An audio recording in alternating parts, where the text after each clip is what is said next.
Good morning, everyone. We're back at Threshold Invitational number 13, day 2. It's a 5-game tournament, and I wasn't here for round 3 because I was at a concert last night, which was different than I was expecting, but it was still lovely. Oh, yeah, yeah, there's the big sexy himself, Tom Makes.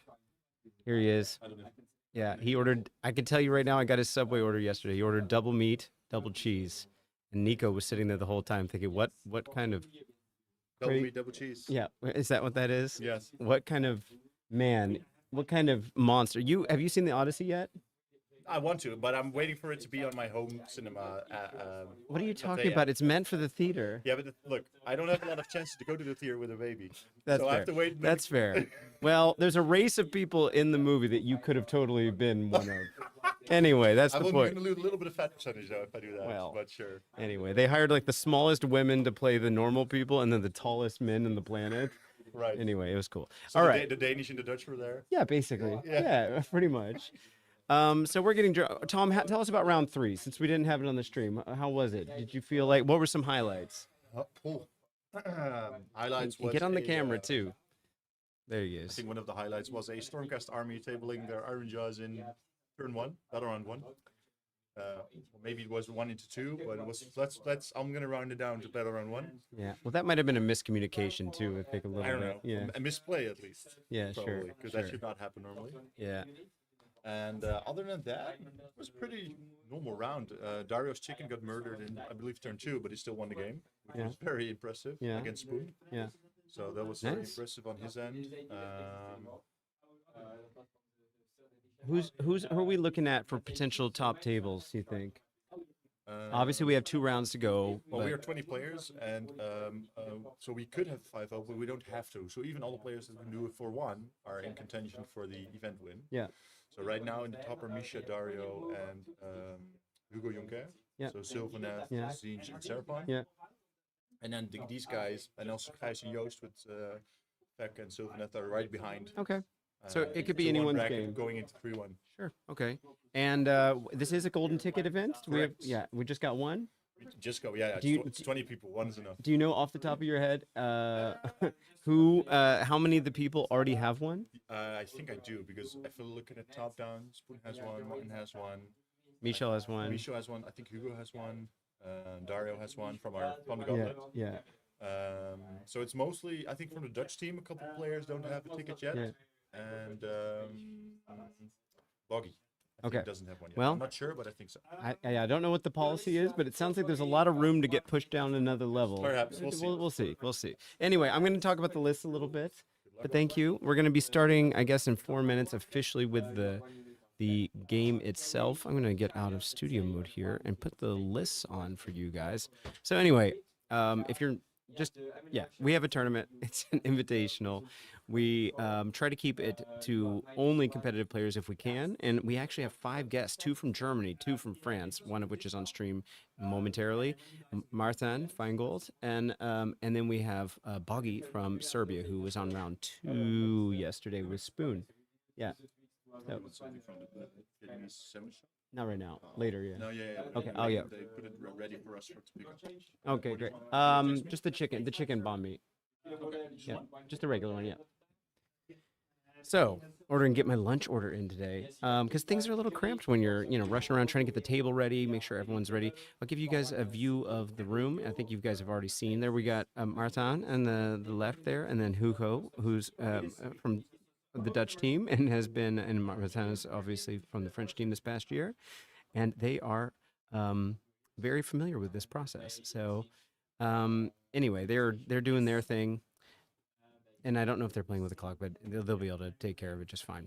Okay, so the other thing I wanted to say, as my brain's a little scattered here, is that so it's a competitive field. We've got a golden ticket. It's really cool that we had so many people come from outside of the Netherlands where we host. Also, our studio is about to get, it's a anti-squat building, and so we are going to be politely kicked out. That was the deal at the whole time, was that you can be here as long as you you know, you're okay with quick turnaround. So, and by September 24th, we need to be out of here. So we've been taking down the racks full of models that we had. I think Tom said we had like 140,000 models of painted, or points of painted models here for our battle reports. And unfortunately, we're going to have to rebuild the recording studio for battle reports somewhere else. And then as far as tournaments go, maybe we'll go on the road with this. We always have our two big events, one of which is coming up in a month. That'll be um, the Threshold Teams Tournament. And that's going to be 6-person teams. And hopefully we have quite a lot. I think we have a number coming from other countries, as we typically do. So looking forward to that, and we'll all be streaming that along with Daryl and Nick. Daryl is on our new battle report that just came out yesterday, so check that out. And anyway, let's talk a little bit about the lists.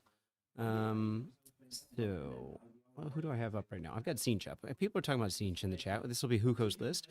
Mutants and Mad Things is the battle formation that lets you drop a unit down in your movement phase. So from Masked by Illusion, so that's nice. 5-drop list with Flanking Firestorm, Burning for Vengeance, Lore of Fate, not Lore of Change. So this is the one that does the Mortals, and then has Weird Flame Haze and has Shield of Fate. This is the one that we, of course, saw in, yeah, and this is the one that we saw yesterday with Dario's list in game 1. That was a great game, by the way. And I'm going to ask them a question real quick. Hey, guys, are you playing with the clock or no? I would prefer yes. Okay, we're about to, it'll be in 1 minute. I'll let you know right when it hits.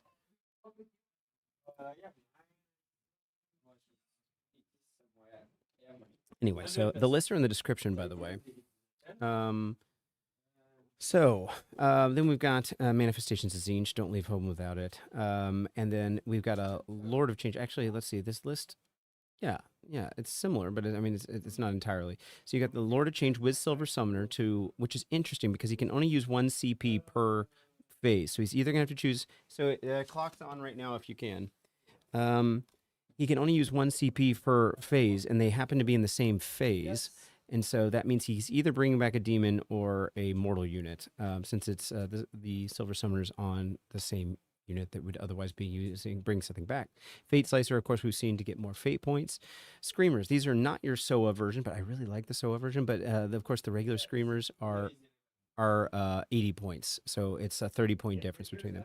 A reinforced block of Blue Horrors. We've got a Chaos Spawn, which you can't summon for free. It's going to be only through the Tome of Eyes when you get accessing your hero phase only to the other spell lore, but it's also giving you something great for Mutants and Mad Things, and of course if it dies it goes back up and you got something else you can keep swapping in and out. So there's definitely utility even if you are not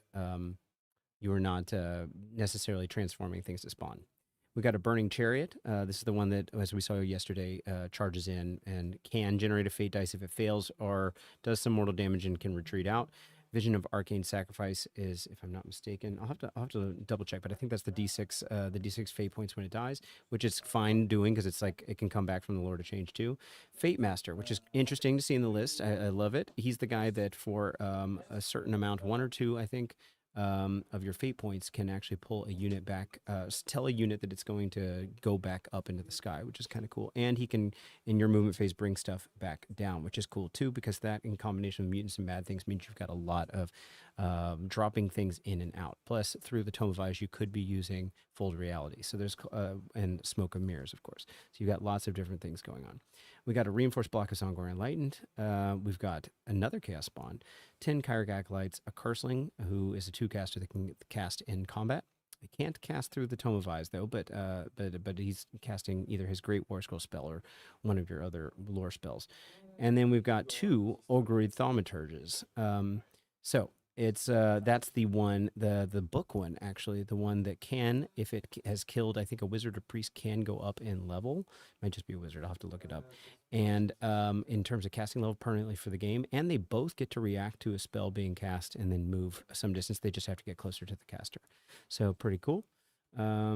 Interesting list for sure. And then let's take a look at Martin's Gitz list. Squigalanche is, of course, the Squig-friendly faction.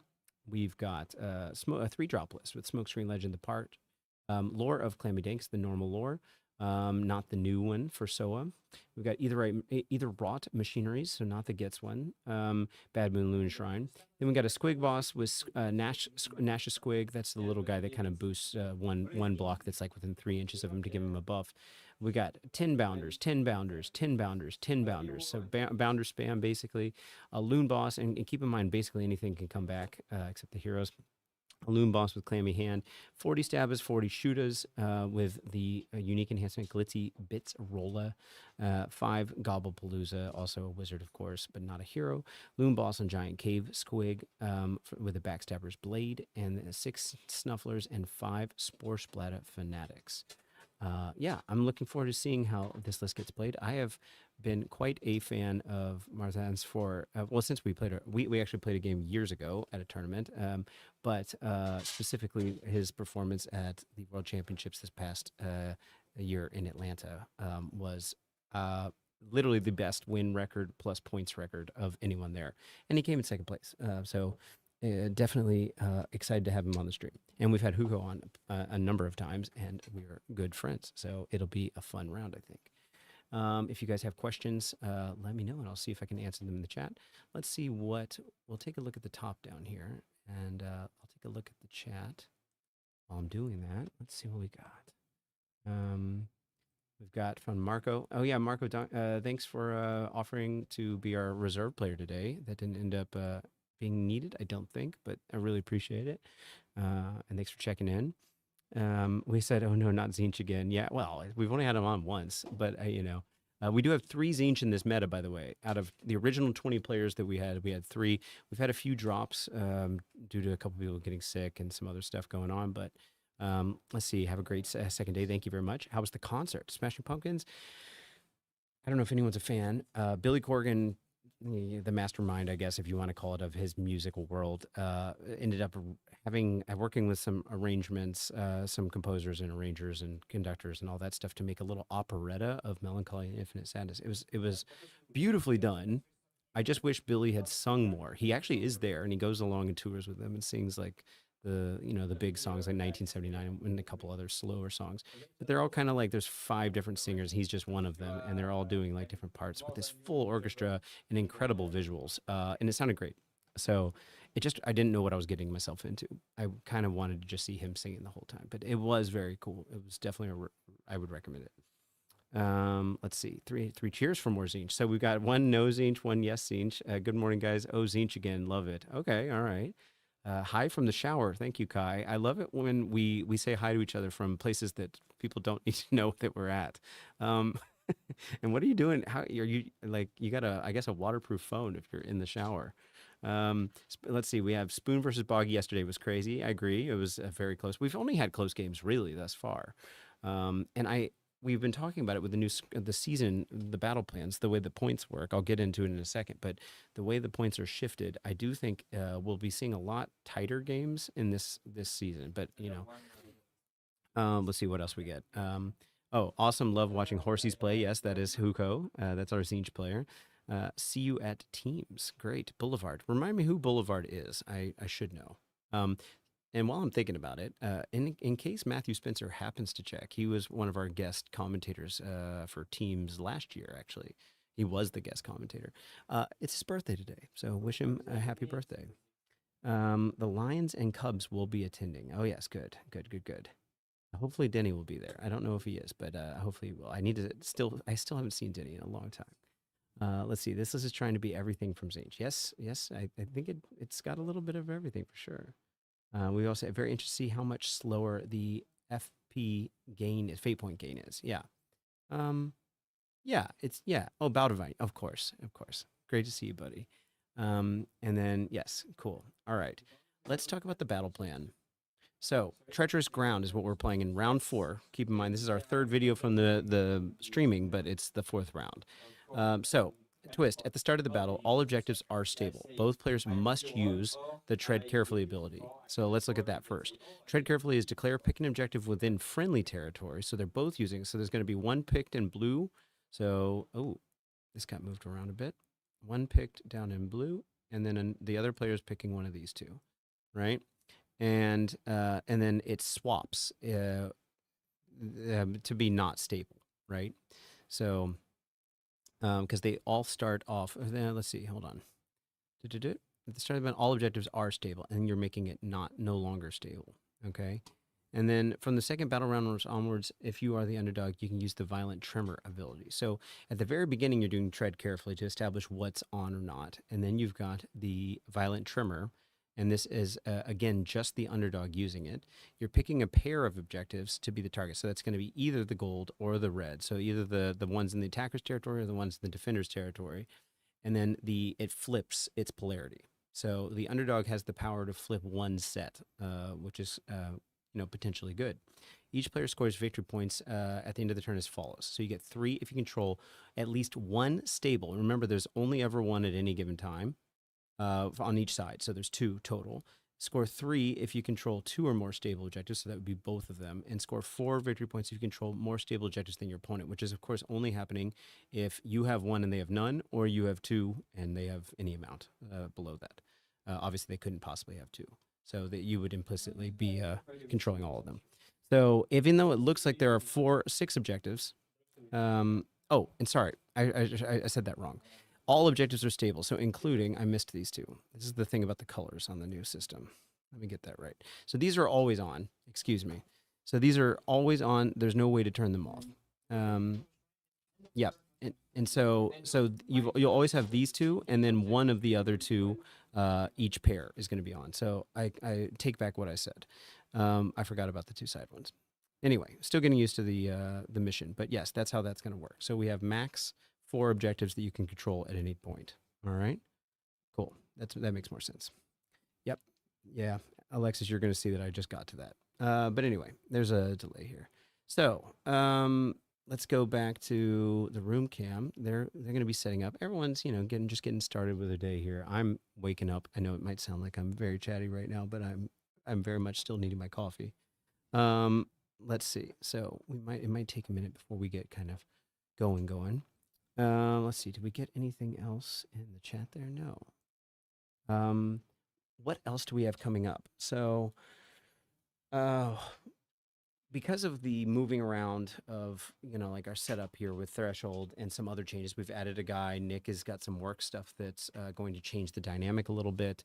We're still kind of, we're going to have to see where we land exactly, but obviously we're going to keep the content going with battle reports and streaming as much as possible. Trying to get involved with as many tournaments this year. That's my personal resolution, to stream as many tournaments as possible from outside sources, not just our own. Those are a given.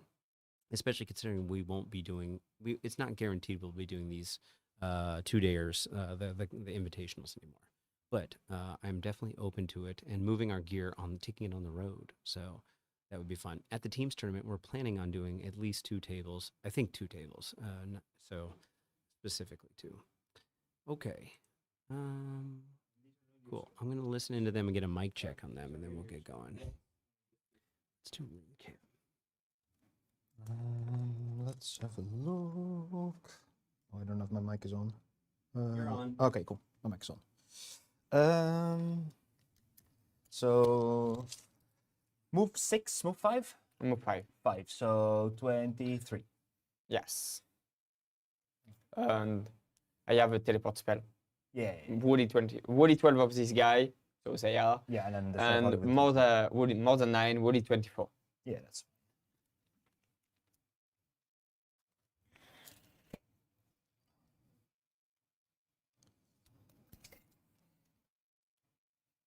Yeah, you get to shoot me with you walk forwards, you get to shoot me with 3 dudes, that's fine. And then he will join his friends in obscuring. Then 2 spawns are off board, and then any deployment phase abilities from you. Yes, I can move this guy, and then I will add to choose for this.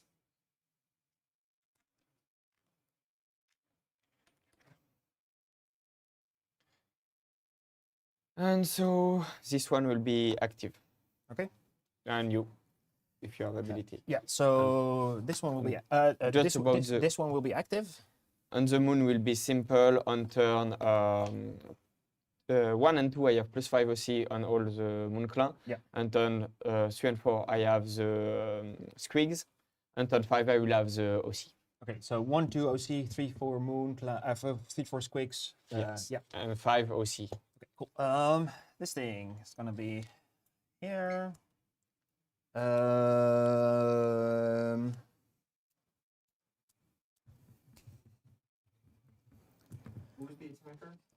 He is. I won it all, so I have 2.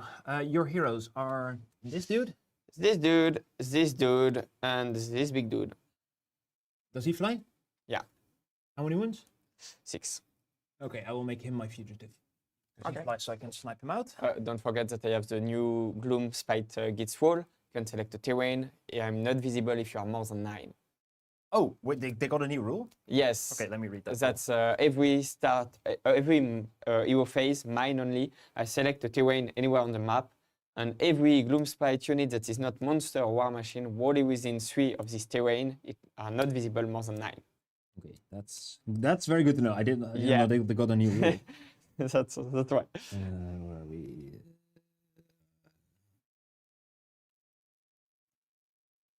Pick a terrain feature to be the target and stifle next turn while they are wholly within 3 of that terrain feature. They're not. Okay, that's good to know. I think I'll do Mr. Boss because he wants to run up to this thing, so I'll do him as my fugitive. Yeah, okay. And then I will pick up him. And I think that's going to be my That's the Fate Master. Fate Master. Fate Master Curse Link. Okay. I think that's going to be my only pick up. Yeah, and then you have choice. And then I have choice.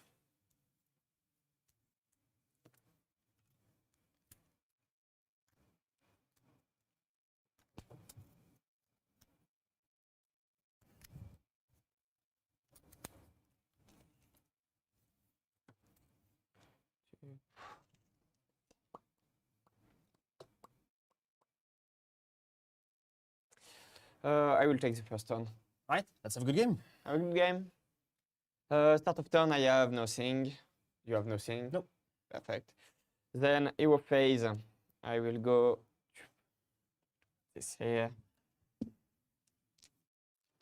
I will try to go to a +1 wind here. Yep.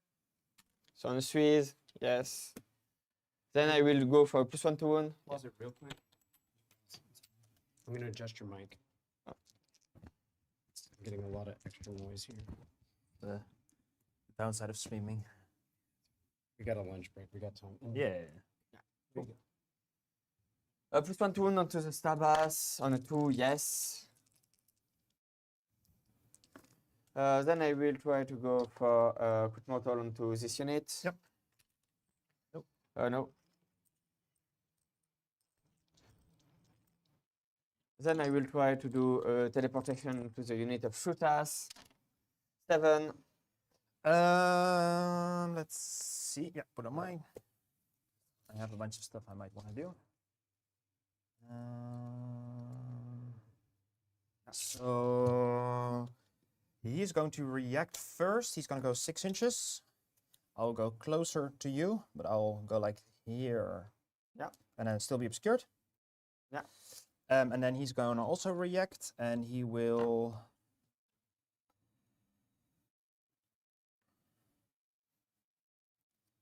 He'll go the same like over here. And then I will chuck an. Yeah, I'll chuck an unbind at this. Yeah. I have 6. So got it? Yep. That's it? That's it. Perfect.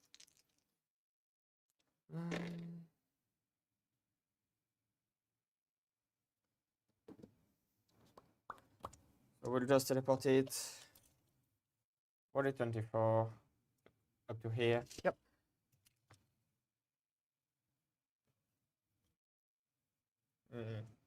No, I will move this out. Yeah, I usually also leave it here. It's just the play space. It's yeah.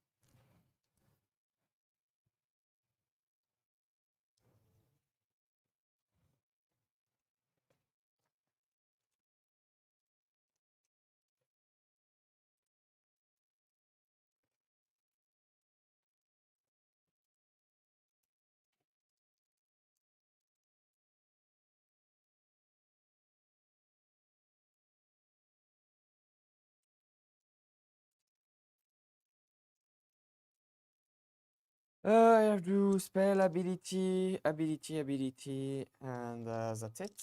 You know, think you have something?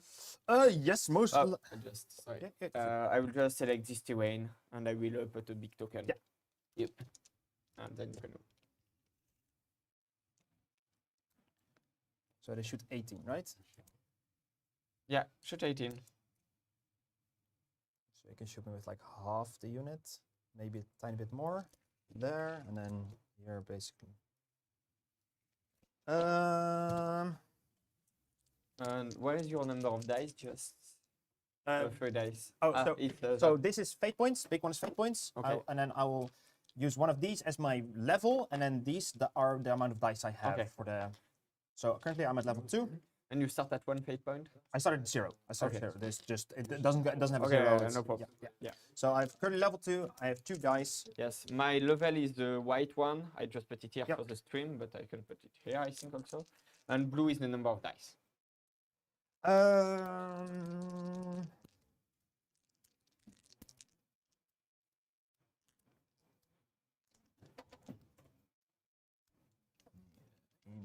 Interesting. I think I am going to.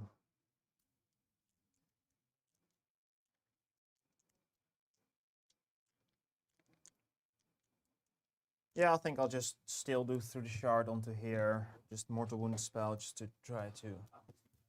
I get it on 12. You got it? That is 4 mortal wounds. for guard die.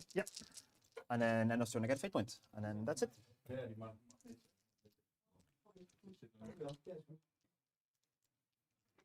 Yes. And over to you. And then movement? Yeah, movement. All right, guys, I'm back. Yeah, so a bit of a conservative start there. You know, obviously getting started in the game is not meant to be super impactful usually. Okay, so I want to talk about the battle tactics that Martin's Gitz are looking for right now. So we've got Legend of the Parch, which is going to be starting with you complete this battle tactic at the end of your turn if you control an objective that is contested by at least. Sorry, that's Smokescreen. Reading the wrong one. Legend of the Parch. And anyway, we can talk about Smokescreen though. That's good. So you complete this battle tactic at the end of the turn. You control an objective that is contested by at least one enemy unit. Yeah. The teleport, obviously that's not happening, I don't think. Now, if obviously Tzeentch throws a unit in on one of the objectives that the Gitz is coming to take right now, then that could be a thing. But I don't see that happening this turn. So I don't think we're starting with Smokescreen. And then Legend of the Parch, you complete this battle tactic at the end of your turn if an enemy unit that was in combat at the start of the turn was destroyed by a combat attack made by a friendly unit that charged this turn. Again, that doesn't qualify yet. So we're looking at a no battle tactic turn. And then in terms of, again, the mission. So, we can see, Martin, the tokens mean that the objective is on, like you can score points on it. Is that correct? Cool. Thank you. Okay. So I'm going to illustrate that for you guys. We have scoring possible. The stable ones are here, and of course, as was pointed out by me a little late, and also Alexis of Alexi Sherbeck, I don't know which one it is. We have those 4 objectives that are on, which means we will be getting 1, 2 more for sure. And it's only 1, 2 more for stable objectives, but those are the ones that are stable. So anyway, it looks like it's a 10-point turn unless something happens unexpected. But yeah, should be a pretty good setup. And Martin, remind us which ones the shooters are. The guys on my left. Cool, on the left. So shooters over here, Stabbas here. All right. And we'll have to keep that in mind. Obviously, Gitz has recursion. There's also recursion, of course, in the Tzeentch list. Let's take a look at that real quick. Go back to, let me make sure I got it set up. So the Tzeentch recursion is going to be on any of the demons that aren't heroes. So that's going to be the Screamers, the Blue Horrors, the Burning Chariot, and then, yeah, that's it. And then the Silver Summoner recursion is it includes heroes, non-Warflock Arcanite. So that's going to be our Fate Master. It's going to be our 2, the Curseling and our 2 Ogroid Thaumaturges plus the Carrick Acolytes. So a big difference we're seeing with this list from what we saw yesterday was there's no flamers in the list. The Burning Chariot is a flamer type, but I mean regular flamers. So we have some amount of shooting, of course, but it's not as much of a shooting list. It's more techie. So yeah, curious to see how that all plays out. Yeah, and then I see that we've got our Sporesplattas hanging out right here. And it looks like this will be our, right here is our Sneaky Snufflers. I would assume that all the other big blocks are going to be our Bounderz. And it might be tough to tell from the camera where one unit starts and one unit ends, but that's not really super important. They're keeping track of it. What else we got to keep in mind? Yeah, it's going to be hard to tell from above. I'll keep track. If you guys want to know a specific model, let me know. Also good, I'm going to clear this real quick. Good to talk about too are the, is the one SOA, so spicy as some people have been calling them, enhancement that we are getting on this Gitz list, and that's going to be our special knickknack. That's the Glitzy Bitz Rolla. So you spend a rage dice, and then it raises your fury level. By the way, a shout out to myself. Made a Stratagoy video covering all of the possible interactions with Eruption of Fury, Fight Through the Pain, Rage Dice Fury level, including all of the SOA expansions for the season that interact with those rules. Not every single one, but I did an overview and gave some examples. So go check that out if you're feeling inclined or if you find the system a little confusing. But anyway, so this one is one of the ones where you spend a rage dice and then your opponent's fury level gets incrementally closer to yours until it's at least as high as yours. It can't, it doesn't go down. It only goes up and can't go above yours. If the unit is a non-Troggoth, which it will be in this list, add 1 to wound rolls for its attacks for the rest of the turn. So that's on the Shootas, which is cool because that's putting them on their shooting attacks. That's interesting. It doesn't say specifically for combat, but they're not like an amazing shooting unit. What are they on, 4s and 5s? Let's listen to Martin's explaining something. This guys is Wally 12 of the Stabbas because he buffs them. Yeah, and then basically everything ran?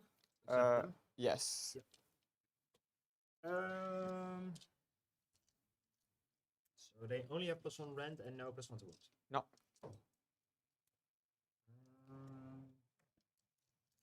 And they shoot 4s and 5s? 4 and 5. Fine.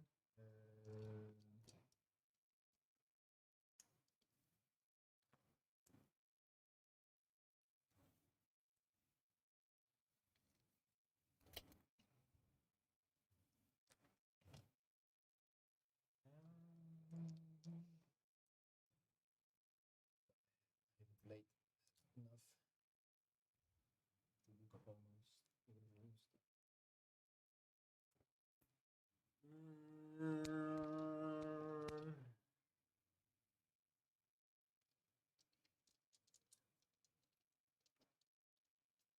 Get a little look of the armies here in the studio before we tear it apart. Actually, I don't think we have to do anything of de-decorating it because they're just tearing the building down, if I'm not mistaken. Building some new apartments. To be fair, it is right across from, oh, he's not doing anything, right across from the train station. Let's see So very nice place to how have an much can apartment. shoot into this. This is Perfect. so basically up to those 3, I think. Yes. Yep.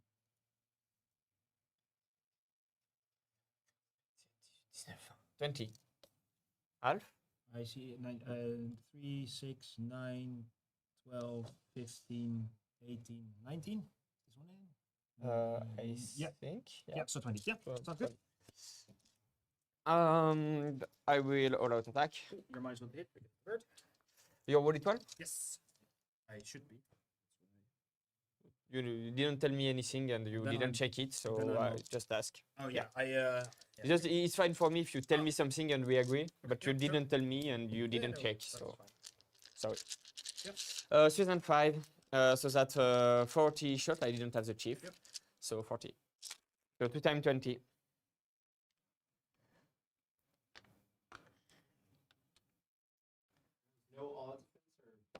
No. Yeah.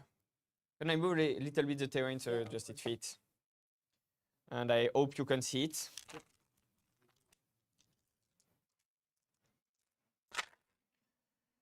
1, 2, 3.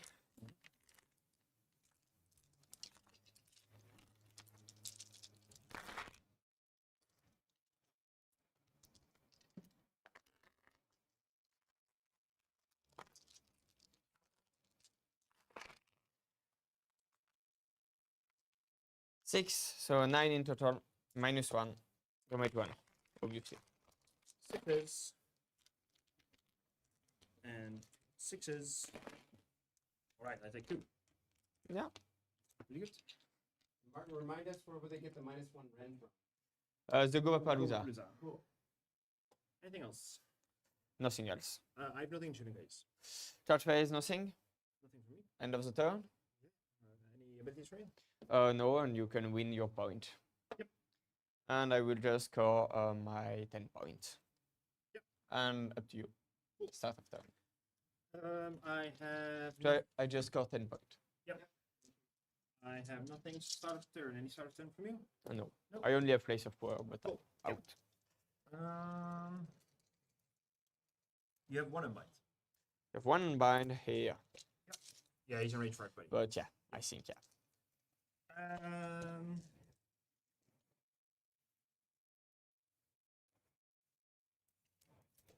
Let's start by the big bird's gonna cost the book on a 6. It goes off. It goes on a 5, I think. Yeah, I know it's 5, 6, 7. I know this one is 7. Normally it's 5. Okay, cool. Then it goes off on a 6. Yeah, we got it. So that at least he is in range. Yep. And then he might not be. That's But but anyway. at least one is in range. That's fine. And then I will cast a sigil from the curse link. Nope. And then I will.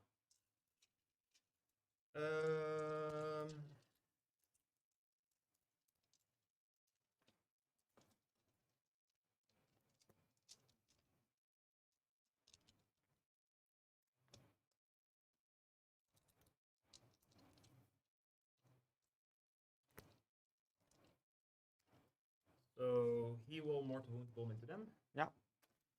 On a 9. You got it. 4 mortals. 4? Yep. Okay.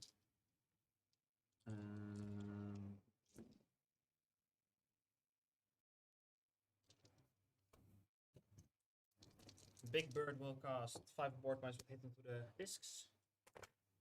He's gonna miscast. That's 5 up. He saves it. Good point. That I do. Um,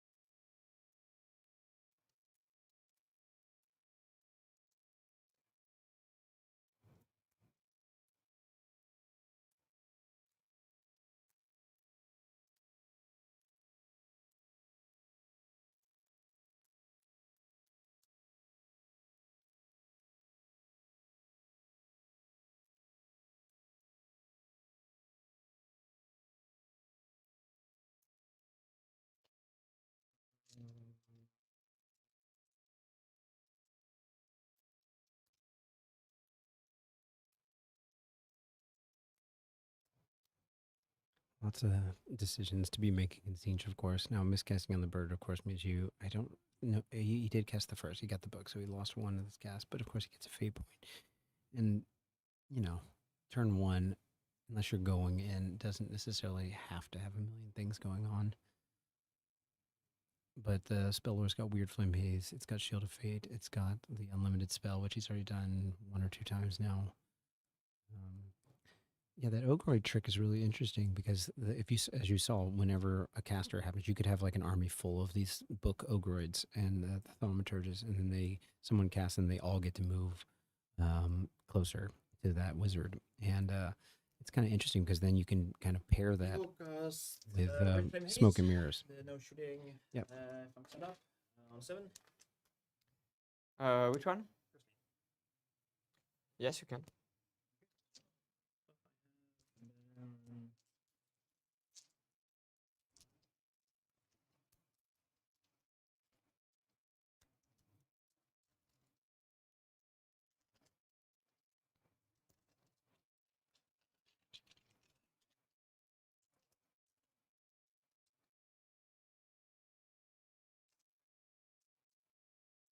Wait, not just shooting, it's visibility. Yes, visibility. Yes. But it's in this matchup, it's no shooting. It's then no visibility.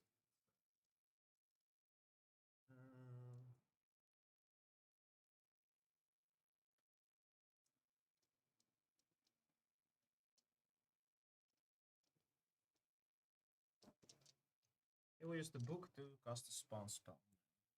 Yeah. 7. You can pass. You have one spell left with a Cursling? No, just one with the normal one with the ogroid. As a Cursling cast it? Cursling cast the book, and Cursling cast the Weird Flame Haze. And this Okay, is now so that's him- your last spell. He has his normal spell left because this doesn't count as Ah, spell yeah. from the book. So he has one spell left. I will try to say no. Yep. 9, no. Gonna go. And then he will try to mortal wound them. Yes. Go for it. No. No. And But no fate point.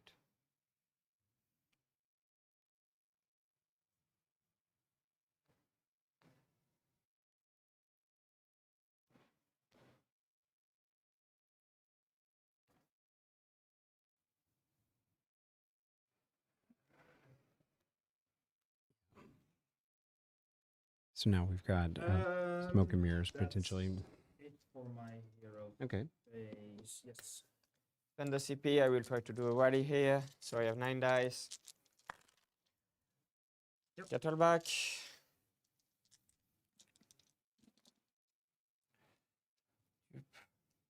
I will stay here. So I'm still wholly within 12. Yep.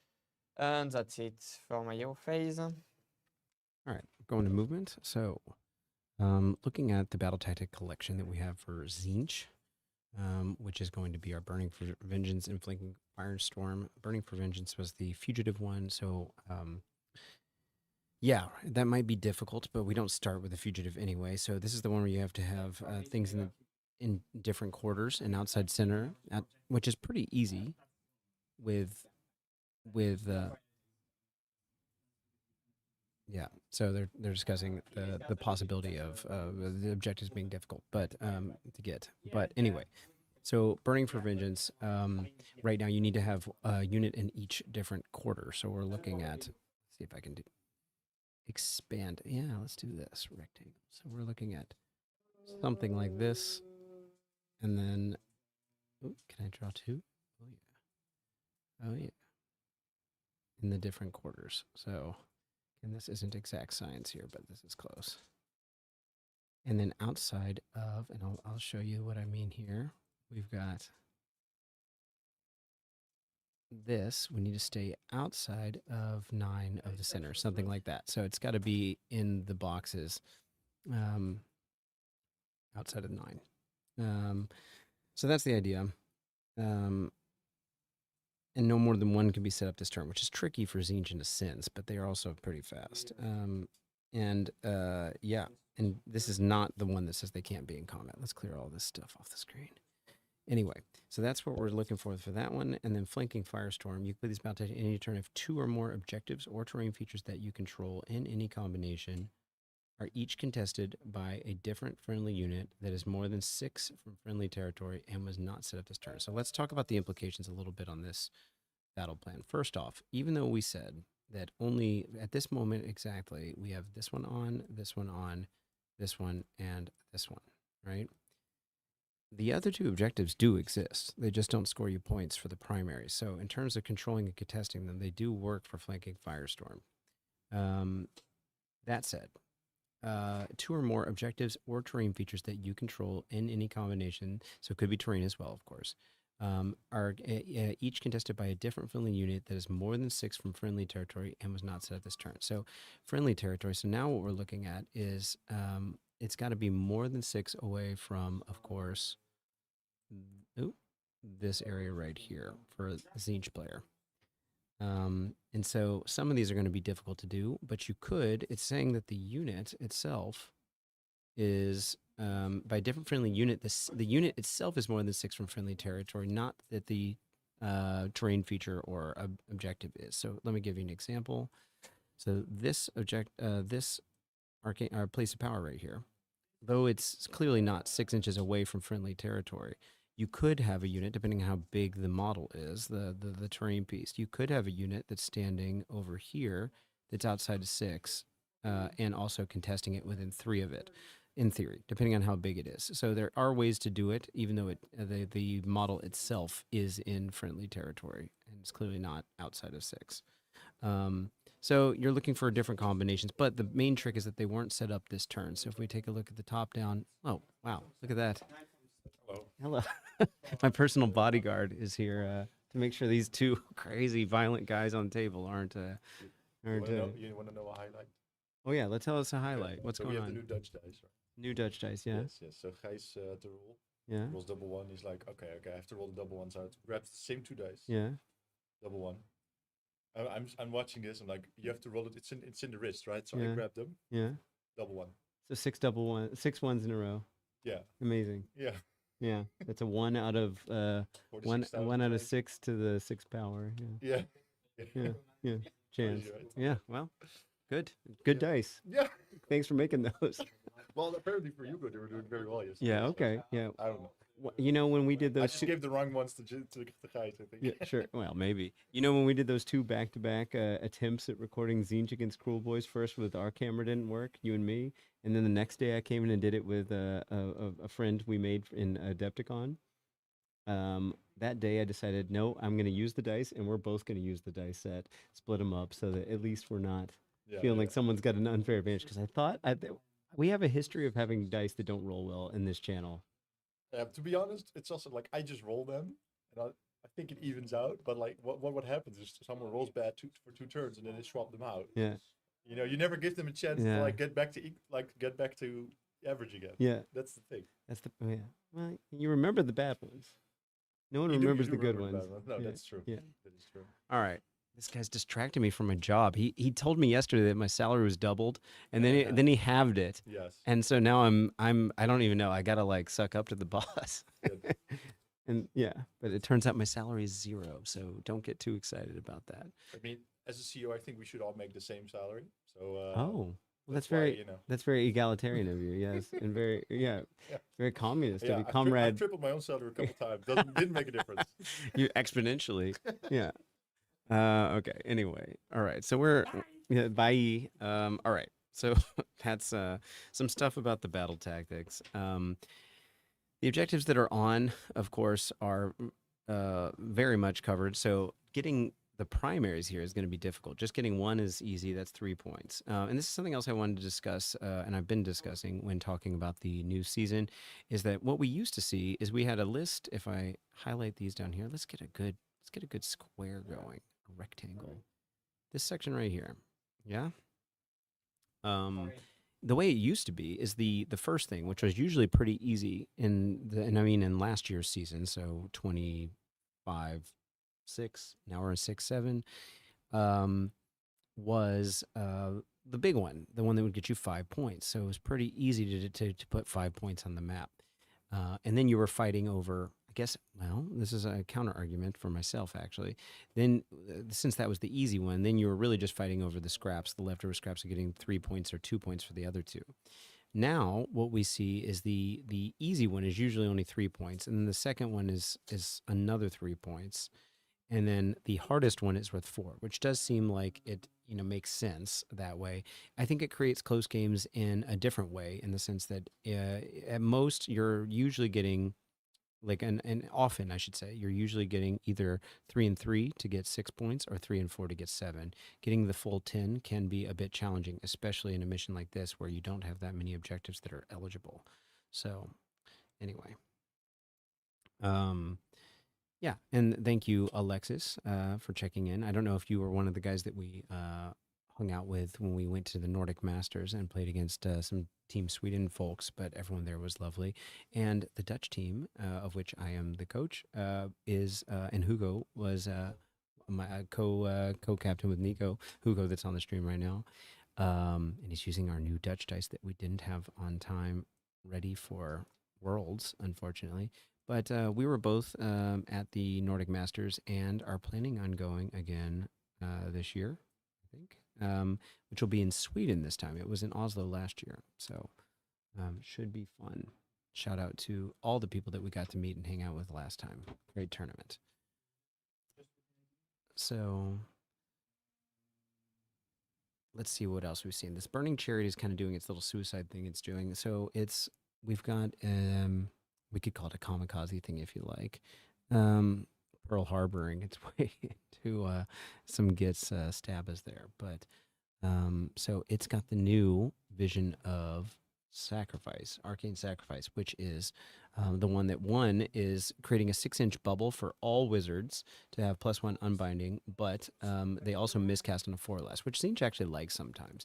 But it looks like the strategy here is just to throw it in. It has the impact hits, the charge phase ability, and then you've also got when it and so it could either get a fate point and get stuck there, or it could do the damage and then retreat out.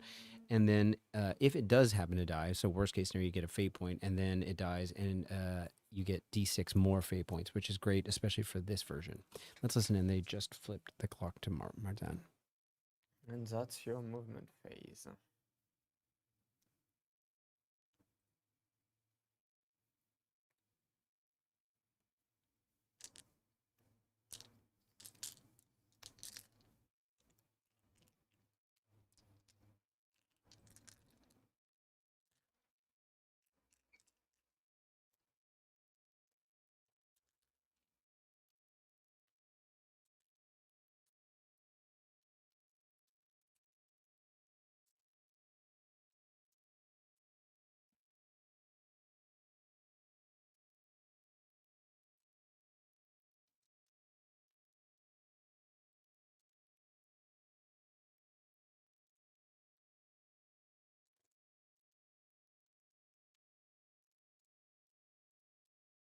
Nothing from me.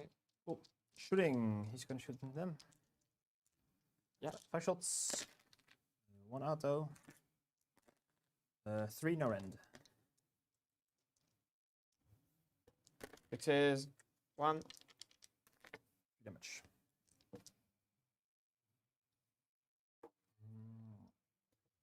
He's gonna shoot into the Stabbas. Yeah.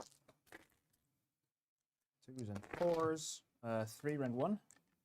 2 and 1, so 6 up. Oh. 5 damage.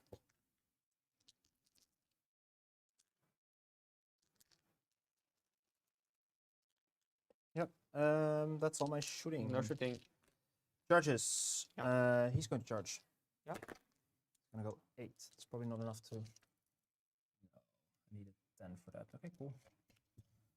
And he's just gonna go. Yep. Then let's roll his thingy. So you take 2 mortals. 2 mortals. Well, these 2. Who cares about these 2?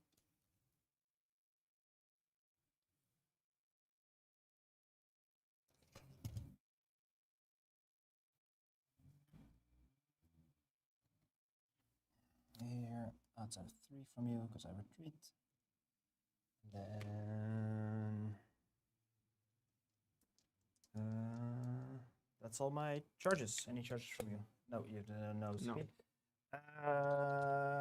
Any combat phase abilities? I should not. No.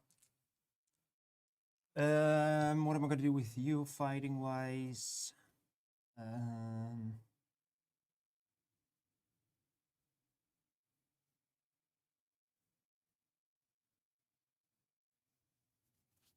Yeah, I'll just tippy toe back in.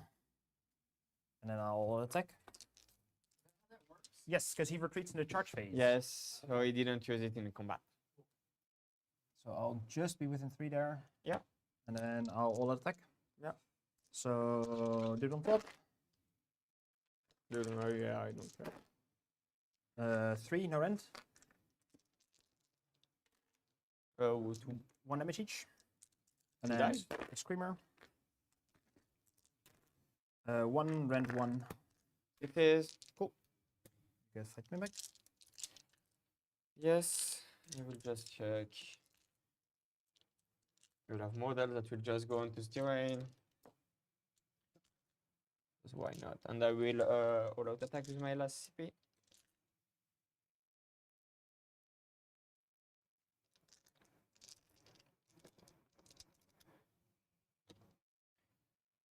Just check how much can fight you, not that much.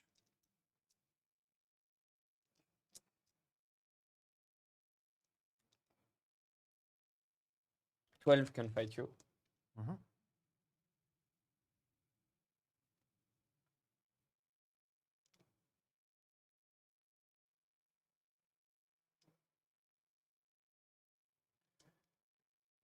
Base to base, base to base.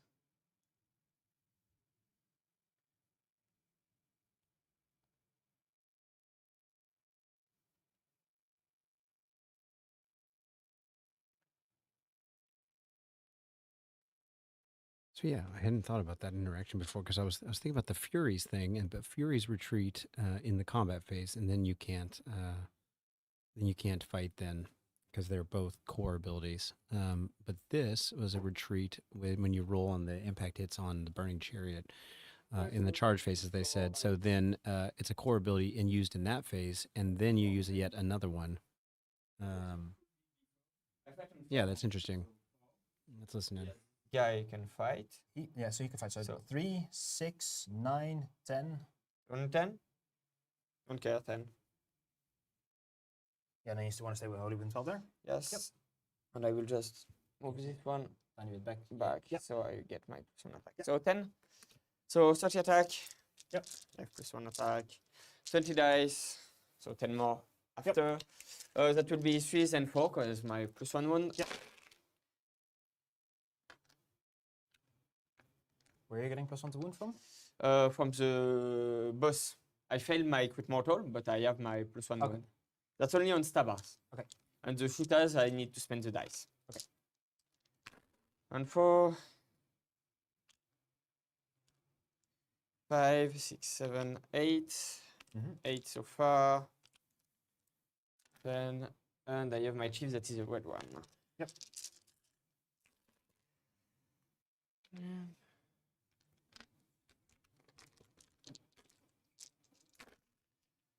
8 plus 5, so 13. 5s. And 6s.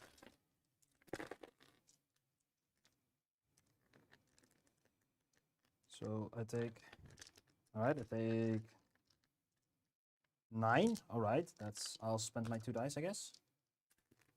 And then, God.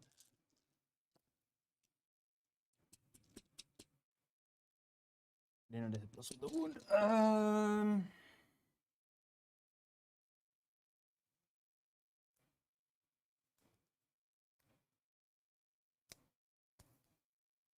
Yeah, I have to spend the fate point here. So take 7.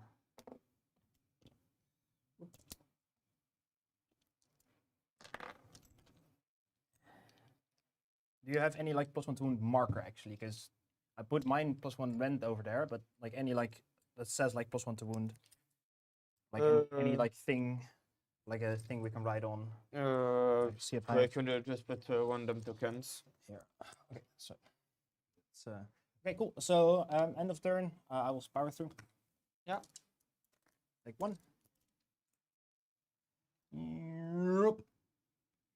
I'll just go back here, and then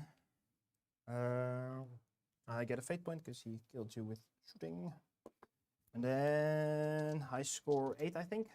5 from a tactic. 5 was the tactic, yes. So score 8. Yeah. And priority? Yes, sir. 6. Yep. You have choice. You can reroll, but who cares? You are the underdog. Yes. I will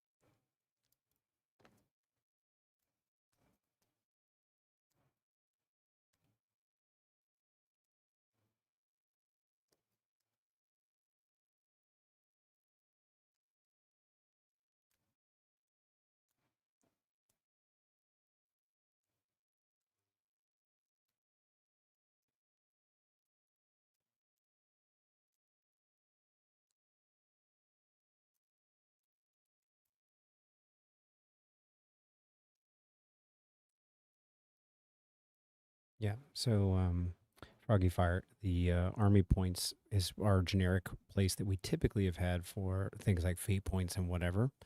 But because of the new Rage Dice Fury level system, that is how we're doing it. Fury level on the left side, Rage Dice on the right. Fury level being capped at 7. And of course, and then we will have an overlay that we'll use in the future that we're using in the battle reports now, where we've got extra things on top of that, but we just didn't have it ready for the stream, so we're just using the old army points slot for the time being, which means fate points aren't on screen right now. If you want to know how many there are, just let me know, and I'll make sure I double check.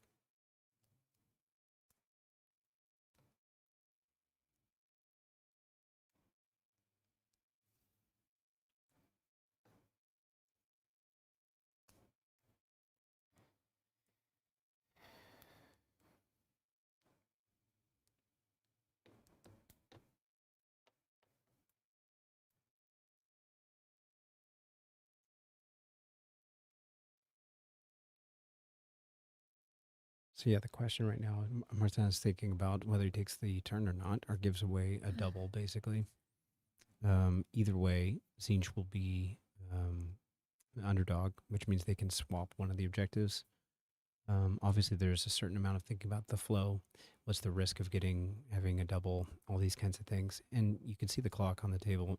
It's very used to. Both these guys are used to playing with a clock. Of course, there's a lot of models to move around and a lot of decisions to be made, especially on the Tzeentch side, but and models on the Gitz side.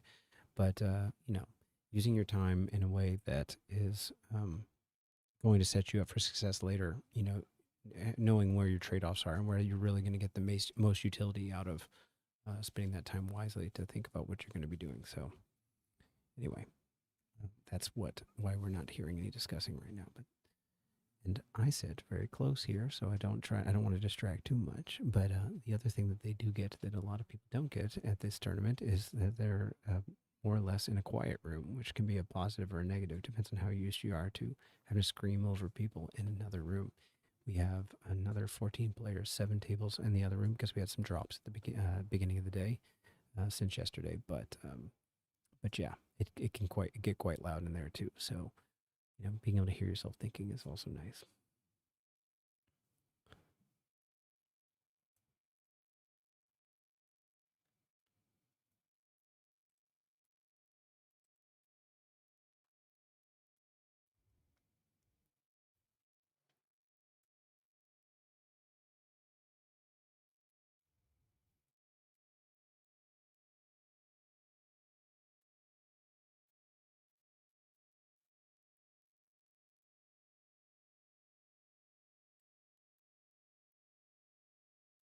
I'll take it down. Very good. Start of turn if you have something. I will swap the active ones Ah, yeah. for you. Up. And yeah, I'll activate place power. Yeah. Yep. So I get 2 back, and then that's it. Reset your CPs for me. This falls off, and this falls off. And Huko, you're down to 0-0, but right? I will take it again. 0-0? Fury level. No, I just activated the. Oh, you just did it now. Yeah, Okay, I got the. And tip. you Cool. remove the +1 one, yeah. Yep. Okay. Then your phase. Yeah. Perfect. You rolled for it, right? Yes. Okay, I just missed that. I rolled a 4. Yes. I get this terrain back, just Yep. for my ability. Then I will just double check some kind of thing. I think I'm just out here now. So I will try the 5 ogroid here. Get on a 5, so I will have the +1 attack also. Yep.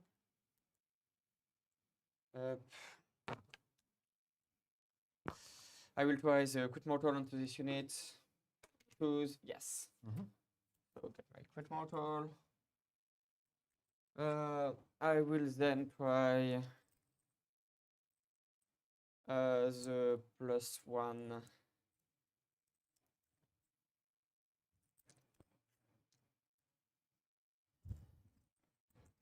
+1 to 1 and charge to this unit on a sphere with the Gobbapalooza. Yep. No. Try to banish your thumb. 6, no. I don't know. No. Just on a 5? and Yeah, not but on- everything, all the banishes are basically all 7s. Okay. And I have only one thing out, so. I have to do my spells. This guy is a hand, so I will just revive model on top. Yes, so I need to roll again. D6. 6, better. All right.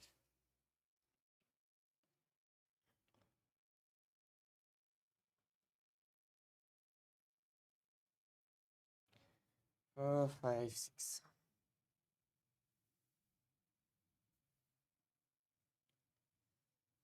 And mostly it. So I do this. I do my 4 ability, my spell, and nobody. So that's it for me. And I do my terrain.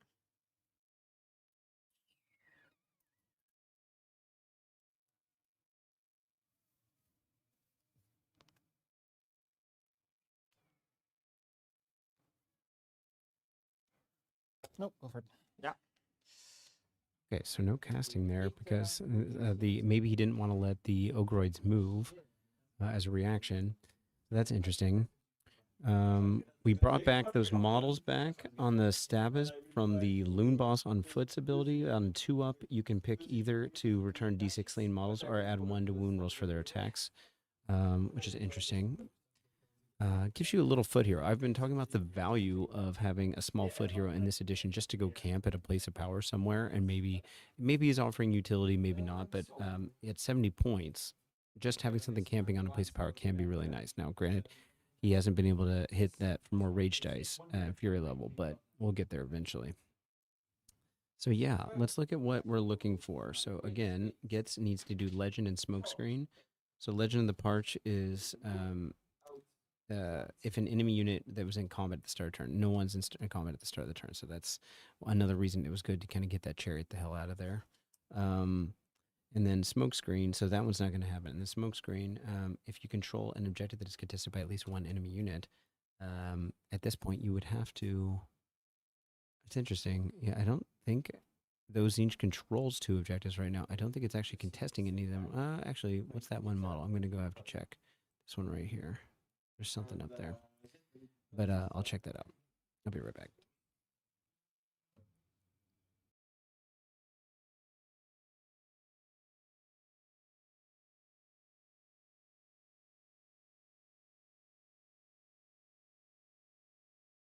Nope, that's just the token. I thought maybe it was a more three-dimensional model, but no, that's just the token for the active objective. So I don't think Tzeentch has any feet on objective right now, so that battle tactic's also been more or less stopped. And the thing is, if they kill this Thaumaturge this year, it can come back with a Silver Summoner from the Lord of Change around one of the terrain pieces. Now, what we're seeing down here, remember, in one of the updates we just got to this edition, as in this season, is that you can't charge terrain pieces anymore. Or, I mean, you can land within combat range, but it can't be the thing that allows you to make a successful charge. Let's put it that way. So that Argent Shard right now, even if he doesn't teleport it, can't be charged at. It is, however, in combat. So this unit of Bounderz just walked into combat with it. But of course, they have like a 3-inch charge to get over to that Burning Chariot. Remember, so what we can do is we can move that terrain piece. But, you know, how much does it really matter? The thing is, the Burning Chariot's almost dead anyway. So if they were to target some amount of it, the Bounders have enough output to split and take out both. So maybe it is good to get it out of there. Who knows? But that Burning Chariot's probably seeing its last few minutes on the table. But that's not so bad either, because you can bring it back around the bird. Keep in mind, again, you can't bring a mortal unit with Silver Summoner and then a demon unit with the bird's own War Scroll ability in the same turn, because it would be using it on the same War Scroll in the same phase. 2 CPs. So anyway.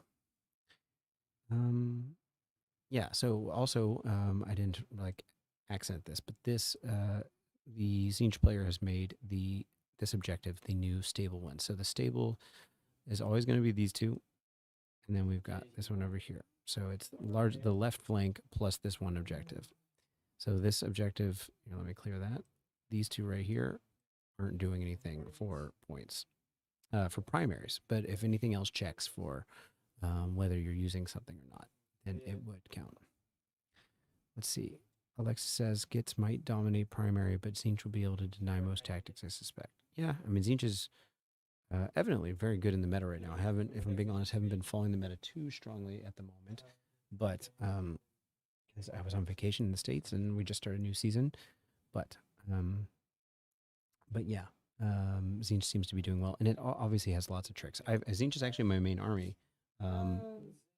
In terms of amount of games I've ever played in both 3rd and 4th edition, but also at the moment, it's the one I'm mainly playing. Yeah, and but at the same time, God, it can take so much. It can take so much of kind of a mental load because you've got so many things you need to be weighing. Well, let me get those markers off the table, and just so many decision points. And as we discussed with Dario yesterday in the stream for game 1, he was playing Tzeentch as well. I think one of the things that's actually quite like a higher skill level thing than even, you know, I'll admit I'm not at this level yet, where you can let something go and say, knowing when to say, I don't need to do smoke and mirrors. I don't need to do all my spells. I don't need to use every ability that I have access to.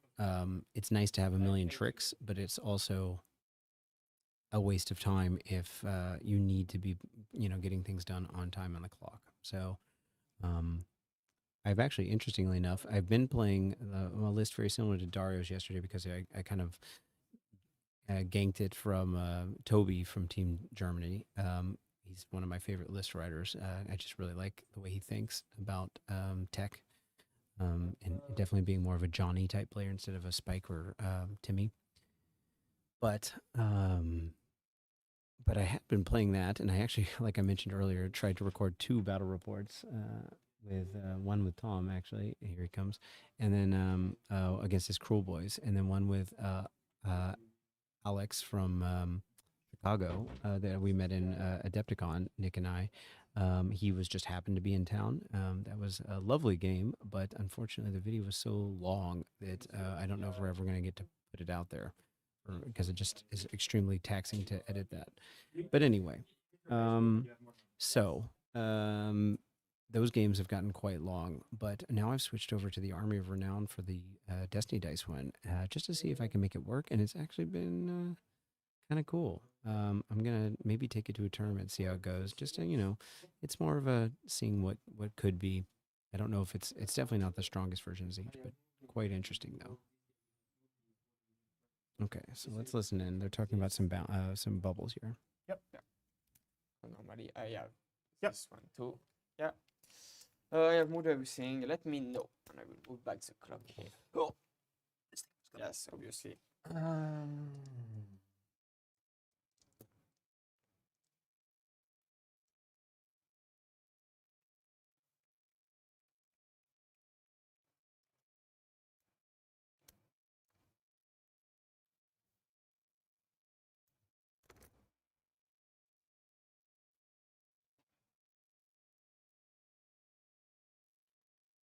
And then no. Shooting into a lot of dice. I will shoot here. Yep. So I probably have Everybody? everybody. Yeah. Yeah. Seems good. So you just go into my number of die. So this is gonna be 3, 6, 7. I have lost 7 guy. Okay. So that would be 34. So 68. so 69 shots on 5s and 4s. Yes. So 5s and 5s. 5 and 5. Yeah. And you already take 2, so you have 7 left. Yeah. And I have no end. No bonuses. It's 5 and 5. Go for it. No.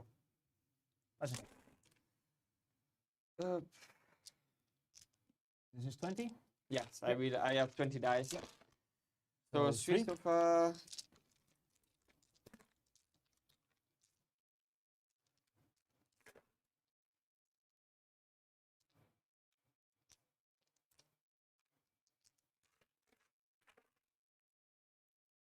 Five. Nice. Yes, it's a nice one.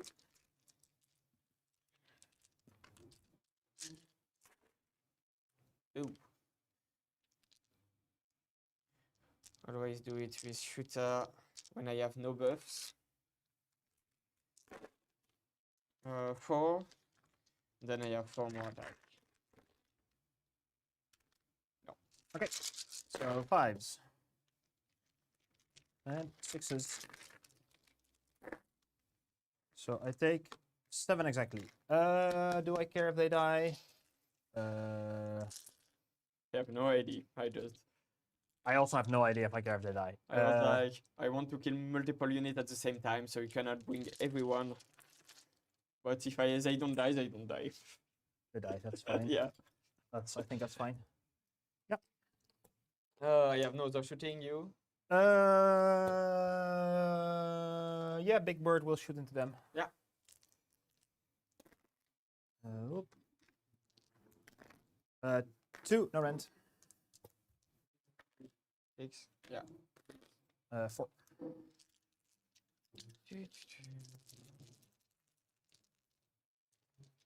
Yep.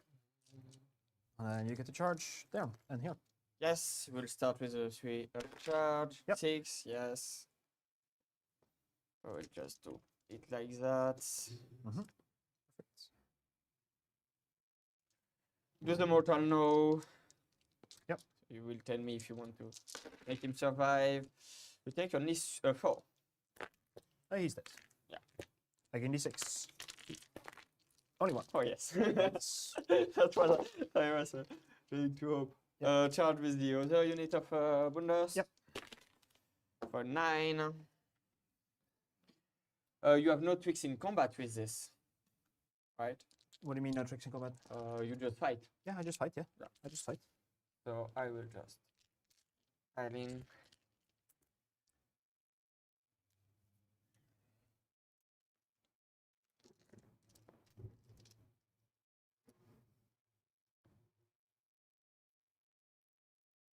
And we'll try to kill 2 at the same time.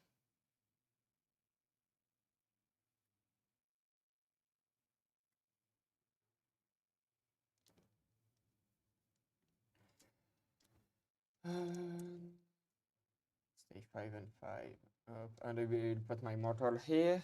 Mhm. I cannot split them. Ooh. 8. All right. I take 5. You have 8 one? Yes. Yeah.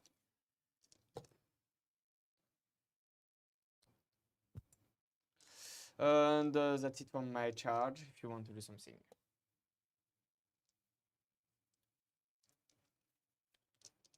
No, we're not doing that. It sounds like a terrible idea. Go for it.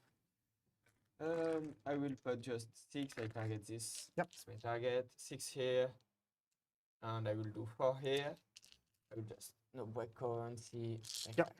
It's 3 rank anyway. So 6 here, 4 here, chief is here. Yep. You do nothing? No. Yes. So the 6, I have 6 multiplied by 4. I will do the squig first. Yep. So 6 by 4 is 24. 24 of squigs. That's on 4. I have no manices. Nope. So 4. 3 mortals. 4 mortals. That's 4. 4. Yeah, 4. 5 save, and I have 4 more attack. 1 more save. 6 save. And 1, right? Yes, and 5 mortal. I can do all my attack if you want. He has taken 6. Yes, I will just continue. You have 18 attack, so that will be 4 and 4. That's All really the good. time, when I will overkill something, I overkill large, and when I will try to hit the disc, I will just make that gets 4 and 4. 7. 7. Rend. Minus 1. Damage. Yeah, minus 1. Damage 2. Oh, he did valiant effort. Yes, and I forgot 6 attack. I have 1 attack. Yeah, yeah. And then I have the 4 other guys, so I have 4 and 4 attacks, so that will be 16. I will start with the big one. You have Yep. the chief, so that will be 17. Yeah. 3 dice out. 4 and 4.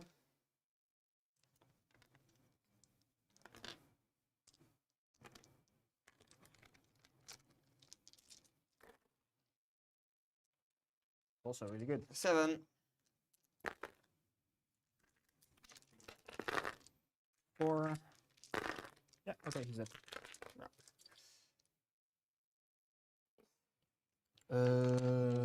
That's it. Yeah. Yes. So you score 10. I will score 10. I have no end of turn stuff. We kill And them all. you gain, you gain 1 point. So 10 for me, primary, and that's it. And you can Yep. go. I have nothing start of zero, anything from you. Nothing.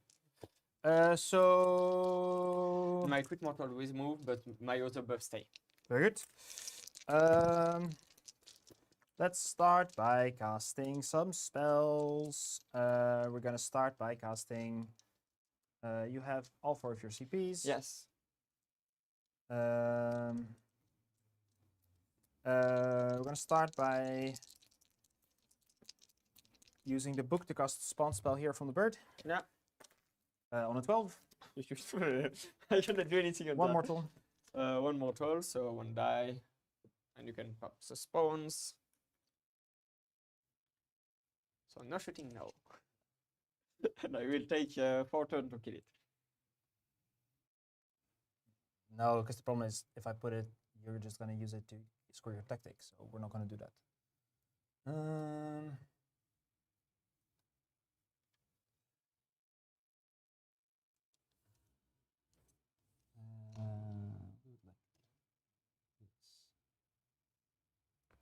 So I'm in range for both of these, and since you cannot break your coherency here, even, Yeah, if so I kill, that's even if I kill a couple, Yeah, you will change from Yep. Big Bird's gonna cast Sigil on an 8. Yes, you get it. That's a bird. Cast it. Yes, the bird. Yes, Okay. both of these have been cast by the bird. Let's roll the buffs. I will take +1 to wound. Yeah. And -1 to me.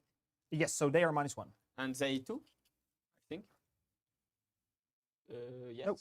No? Nope. Okay. So -1 when they hit. Yep. I will put a red one. But Yeah. Boop, boop, boop. They all have.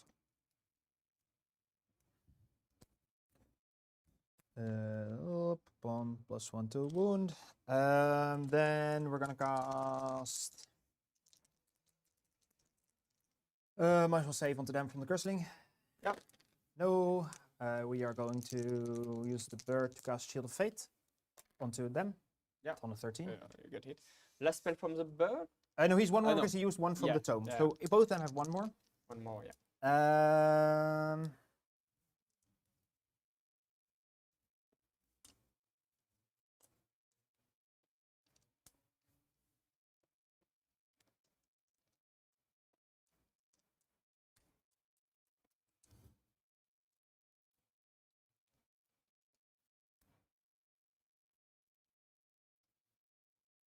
He will move the discs. On a 7. Try to say no. 6, you get it. So I can go.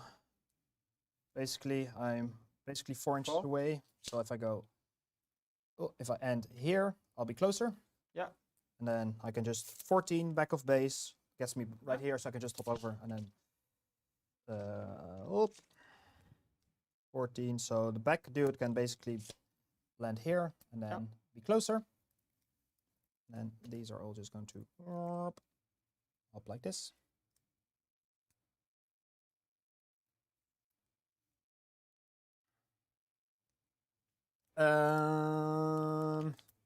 Let's stand you back up.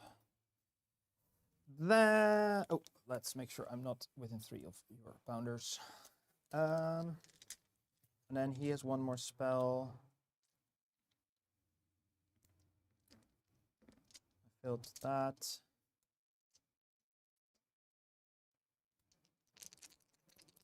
I will cast this thing. Nope. That's alright, I think it's a 7. I think it's I 5, think 6, it's 7. the one at 7, yeah. Yeah, because I think it's 5, 6, 7. It's Yep. not the Sigit, yeah. That's it for my hero phase. I'm locked, so nobody, no spells. So that's it for me. Alright. All right. So back to movement we go. Yeah. So Shield of Fate. To explain to a couple people that might not be as up on it, Shield of Fate on the Enlightened, that the block that moved here. Before, I mean, didn't really matter. It could have been in any order, but then before the Lord Change also moved them up. The Lord Change has a spell. We saw this also with Dario, that technically the unit that's chosen, first off, they can't have been set up that turn. And then secondly, they have to end that move at least a tiny bit closer to the bird, which means that you can often secretly get a lot of extra movement in, as long as you technically get a little bit closer, so you can move forward, and you can move quite fast. And they move 14 normally, and then they get to move in the movement phase afterwards, which is pretty strong. I think notably, we haven't seen any smoke and mirrors to my knowledge, which is interesting. Let me remove this. And now, the closest thing we've seen to something coming out of the sky, the Fate Master's still up there, if I'm not mistaken. And then we have the Chaos Spawn that's here. Remember that Fate Master could come down for a Fate Point or 2. I gotta double check. Let's look now as well. It's been a minute since I've looked at this thing. It is 2 Fate Points. And the Chaos Spawn is tying that unit down. Now, they were referencing the battle tactic that Martin has in his Gitz list. This is going to be the what's it called? Legend of the Parch. You complete this battle tactic at the end of your turn if an enemy unit that was in combat at the start of the turn was destroyed by a combat attack made by a friendly unit that charged this turn. So the Chaos Spawn has a certain amount of liability. Yeah, sorry. I'm referring to Carl. You're right. The Fate Master comes down for free. It's the throwing stuff up in the sky that costs 2 Fate Points. You are correct. Anyway. Yep. There's a delay. But anyway,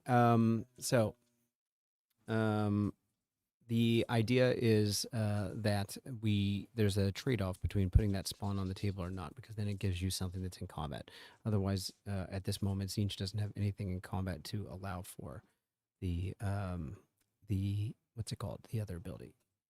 For the battle tactic. It's also early, guys. And I was at a concert last night, and it takes about an hour and 20 minutes for me to get here. And then I go home every night. So I am I didn't sleep well. And I think we had mice running around in the house last night too, in like the drain, the pipes. So a little difficult to sleep, but tournament weekends, I can never sleep all that well anyway. So what are we looking for battle tactics on the Tzeentch side right now? We're looking for burning 2, so that's going to be our getting 3 units within range of the fugitive. Guys, remind me who the fugitive is right now. Yeah, all right. That's not going to happen probably this turn. And then, or you can kill him, but they've also got as Martin mentioned, the new Gitz rule for making him more or less obscured outside 9. So like Mirror Shield. And then we've got the Flanking Firestorm. Getting that one started is the one where 2 or more objectives or terrain features that you control in any combination are each contested by a different friendly unit that is more than 6 from friendly territory and was not set up this turn. So the Chaos Spawn won't count. Yeah, I don't know if we're getting that one. What do we have? What do we have on the backside here? I'm just seeing this now. That is not our terrain piece. What is that? I'm going to go double check real quick. Be right back.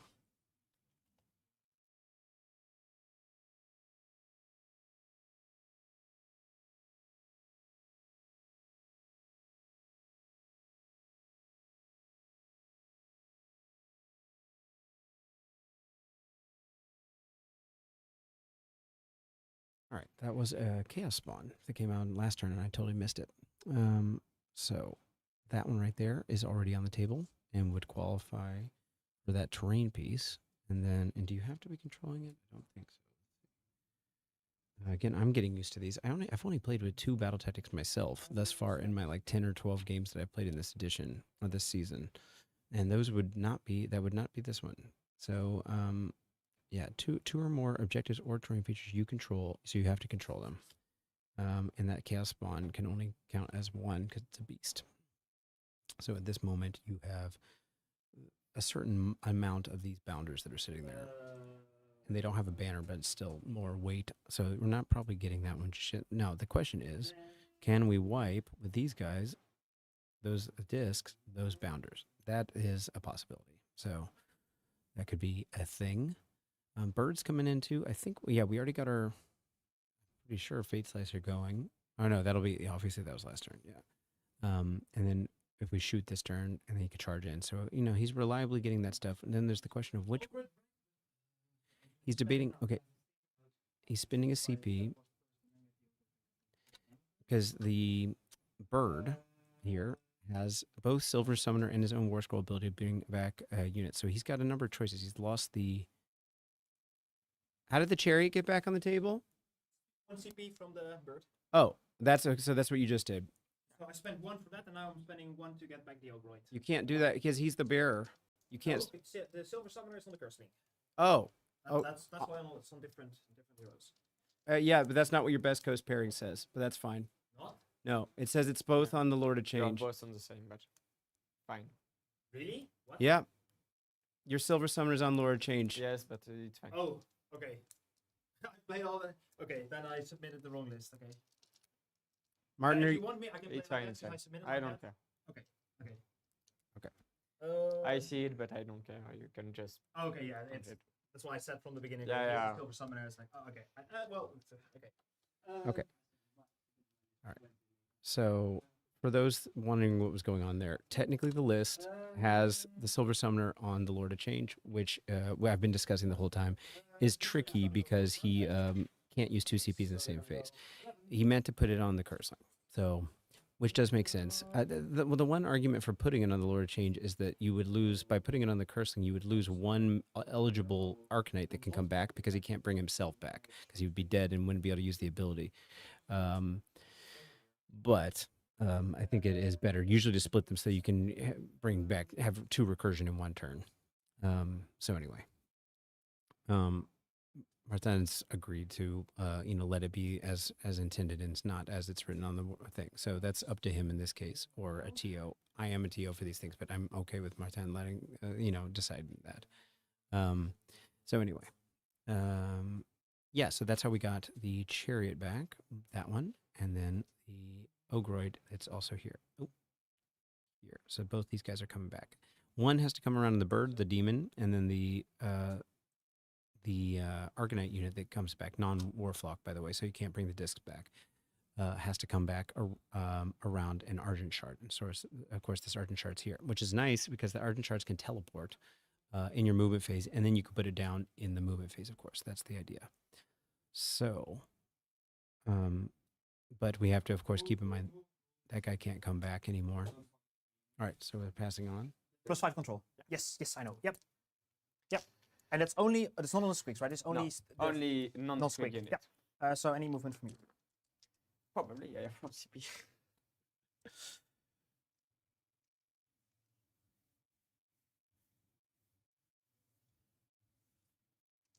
No, we'll keep it. All right. Shooting. Let's start shooting with them into them. Yeah. Then.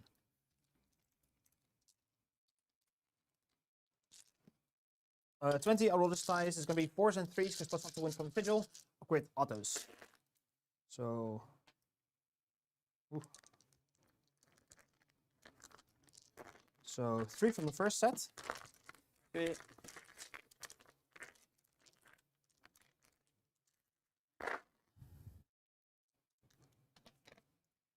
6 autos. 6 more. 9. Please. And 5 more. So 14. Not bad.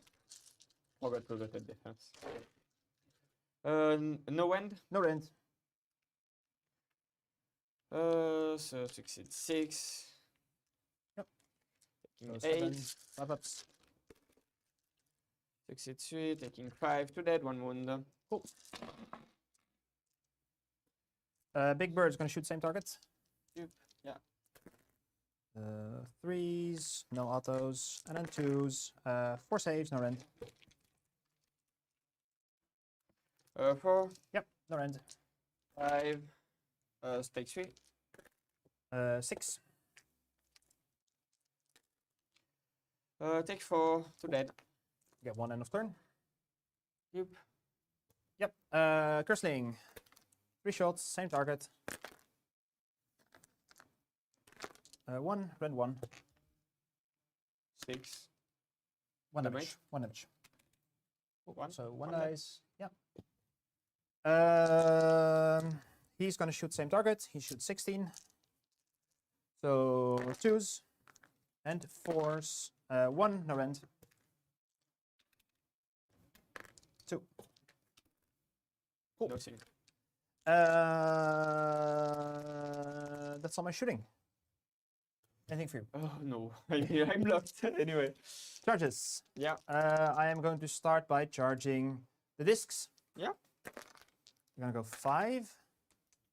So Not that much, but enough.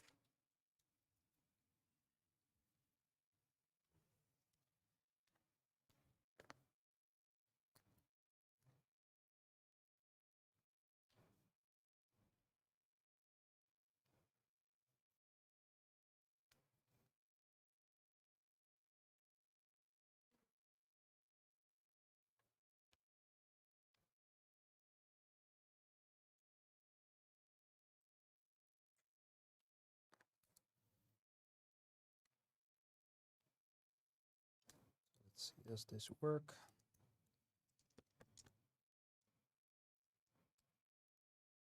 So the new, I guess you'd say it's not that new at this point, about about 6 months old version of the Lightning on Disc is that when they charge, they can choose one of 2 different effects. They can choose either to have crit 2 hits for the rider, or they can choose to have the rider have +1 rend. I tend to think that they would go with rend on this situation just to make sure they wipe that unit, but you know, I can see it going either way. And they have flat 2 damage that goes up to 3 damage when they charge, so that's quite nice. Yeah, so we're doing a whole bunch of charges here, seeing what we can kind of do. This is going to be a matter of trying to control assets on the board. And of course, those discs are, you know, the big hammer that we've got here in this list. That said, they can die pretty easily. They're not super protected, though. They have shield, I believe, a shield of fate on right now for a -1 to hit and a 5-up board, which does help significantly. Getting to the shrine and being able to wipe it so that you can then turn off Gitz recursion entirely is obviously a good move. Yeah, I'm curious to see how the asset management ends up going. Both these players know what they're doing. Though of course it's early days in the edition, and both came off of their stints at Worlds teams in Pescara, Italy, a couple months ago, and so I know some people have taken some breaks in between, so it could be that they're trying to just kind of get back into the vibe. So anyway, let's listen in.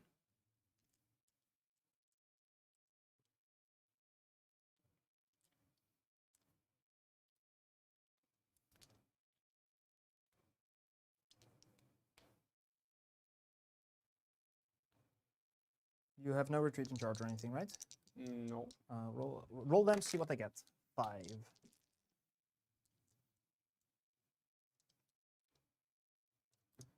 You still have +1 attack, but you don't have. I have the crits. 5-up board and no crits. And I have -1 to wound because of the seagull. It's fine.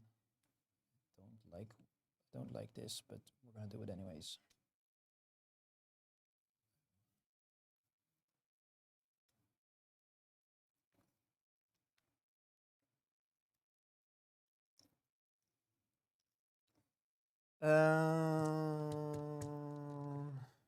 Because 14 get you here.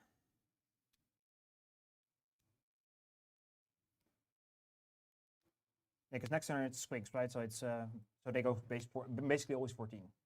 Sorry? Next turn it's Squigs round, right? For Yes, yeah. so So they it's- go 14. No, 10. It's 6 plus. 4. Oh, so they only go 10. Oh. No, I can choose to roll the dice or to get a 4. It's 6 plus d6. They move. Yes. But 6 plus d6, It's- and yeah, and during then the 10. turn of the moon, I can have a 4 Okay, I thought instead of the I dice. thought they went 10 plus plus d6. No, no. Okay, so okay. The best one is Hoppers, that's 8 plus d6, but I didn't have that. Yeah.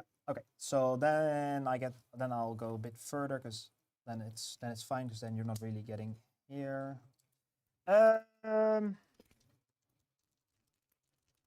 That's all my charges. Anything for you in the charge What phase? is this token? It's the +1 to wound. Ah, yeah, okay. All the white Yeah, things yeah, have the +1 to wound. Perfect. I only have 1 +1 to wound, so I just like it like this. Any counter charges? Yes, that is quite far. It's 10. Yep.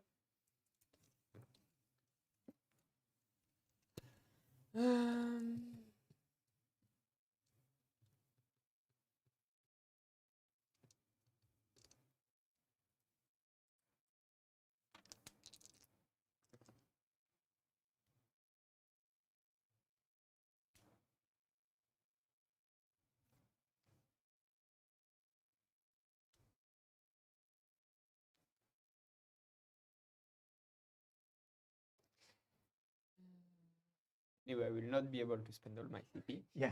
So you might as well. So anyway, that will be a counter charge with this guy. Yep. And we'll try with Nope. the 8 or no? I saw the 6 and it's like, oh. We Okay. can go. So combat phase abilities. They're gonna Yes. get crit to hits because they charged. Yeah. And I think that's everything because he's not in combat to cast. So fighting. Fighting. Yep. So this is gonna fight. I'm gonna have one dude here because he's out of range. You Fight have no himself. choice. Yeah. So 1, 2, 3, 4, 5. Bossman is right here, so he's fighting there. So this. So 5 model here, 1 model here. Yep. All out defense here just in case. Yep. So 4s with crits. That's 5 crits. So 5 in. And then 2 so gets a +1 to wound. So this is gonna be 5, 10, 13 at rand 1. Ah, yeah, because you. I crit hits, yeah. 13 1 1. I have a 5 up, so I go on 5 up. Yep. They're very dead. Damage 3? Yeah. Ah, And then the one who's in the Gobbapalooza. yeah. 1 miss, 1 crit, so back in. 2, rand 1. 2 and 1. Oh, I have no save, but. Okay, so 6 make damage. Yep. 6 damage. And you have a 5 up now? Yeah. Because round 2, yeah. Okay, so you don't want to die to the mage. Hell, yep. And then the disc all misses. So that's that. To the mage. And then those bounders die. And how many attacks did you get with this? That's 3 attack on the top, 2 attack on the bottom. Yeah. Yeah. Yeah. Perfect. Yes, so 16 here, Yes. 3 here, but with Yeah, the yeah. 16 I rolled a bunch of 6s and I rolled well. Yeah. So, yep. So they die. They died, yeah. Yep. Obviously. So it'll be a summon back. Yeah, I mean that's gonna happen this matchup. A bunch of like, oh, that dies and it comes back and it dies and it comes back. Yeah, where do you want to fight? We'll go with the Gobbapalooza. Yep. I will have 3 that can fight. Sounds good. Base to base, go. I assume they hit terribly. Yeah, depend. Oh, they all have It's- different profiles, or yeah, it's one of those. No, mods. if they are within this, because they have 1 attack each, but give Oh, them +1. yeah. But they are out. So Am I that- supposed to hit from Shield of Fate? Yeah, so 5 then 4. 5, nothing. Cool. Your turn. Yeah, so these are gonna go. I don't want to go this way. I think I want to go. So I can also fight 4 ranks. So I am also tiny as bases. Like this. Yep. And then 4. These have to go up. You have 10 health left. Yeah, we'll put everything in. Yeah. So it's going to be 40 attacks on 4s and 3s. Yeah. 5, 10, 15, 20. 4s.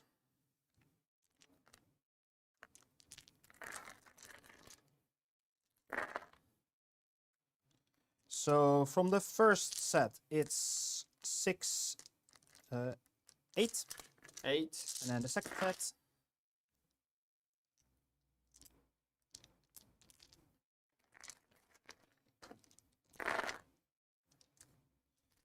It's 6, 9. So 8 plus 9 is 15. 8, 9, 8. No, 17. Yeah. Yep.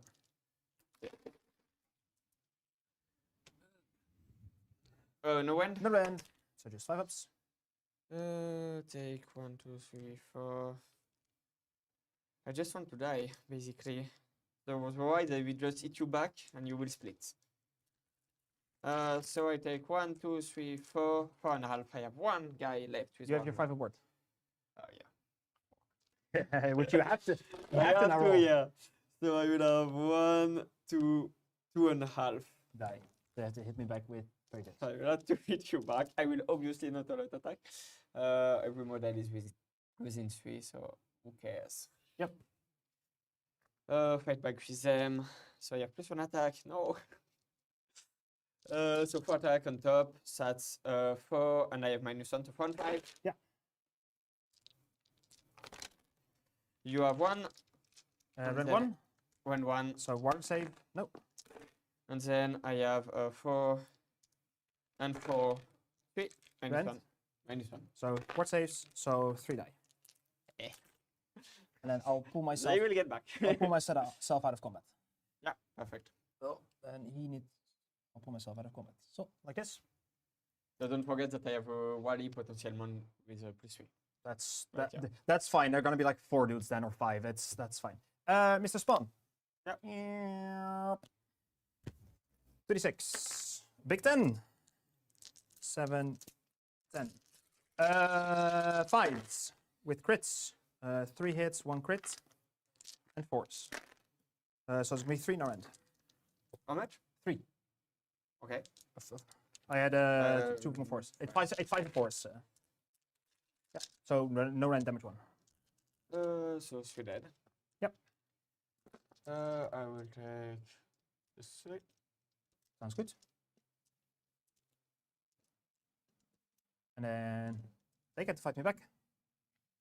Yeah. Yeah. You control 2? No, 1? 1. No, they suck at controlling. So basically 1 dude on will keep you the objective.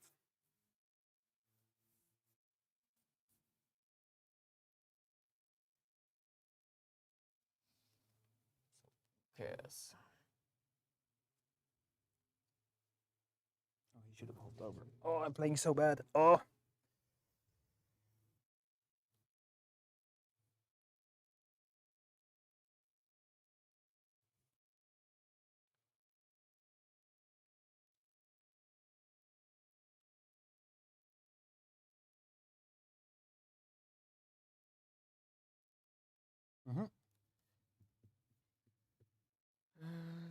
Yeah.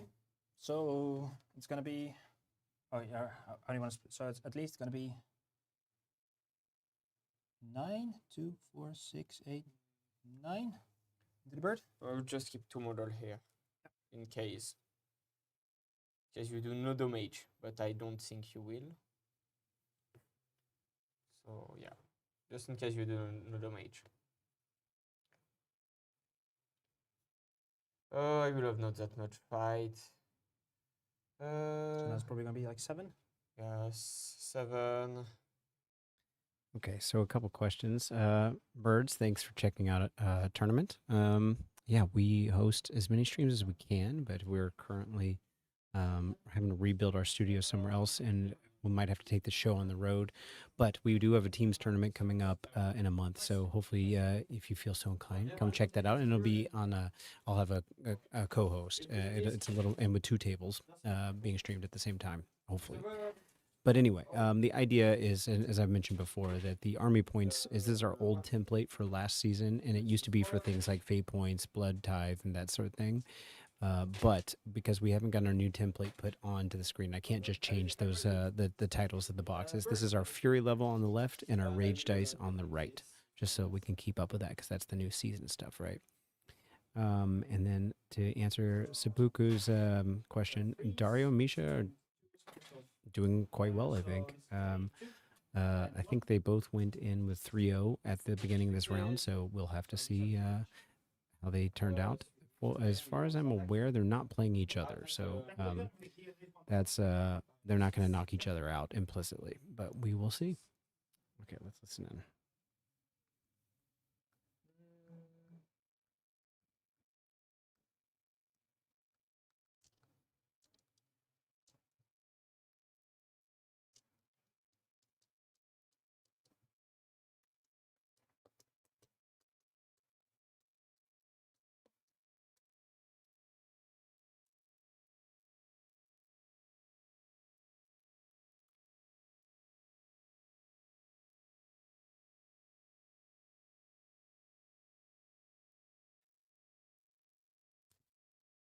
Oh, sorry. Yeah, no, you're good. You're good. You are good.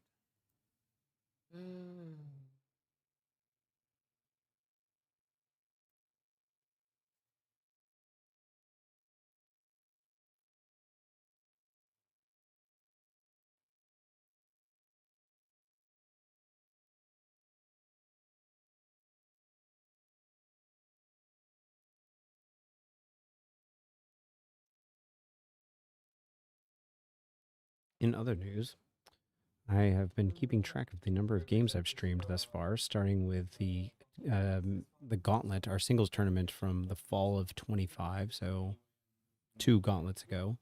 That was the very first one we did with Kai. But in the meantime, I have done, let's see, this will be game 42 that I've streamed over the past year and a half or so.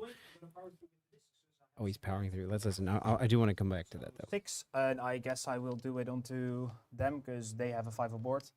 Yes. I think yep. Yeah, because I did. You were attacking me with sub 1 damage. 1 damage. So 1 damage. And then I'm gonna get out of combat. That's step 1. Then I will get my flanking.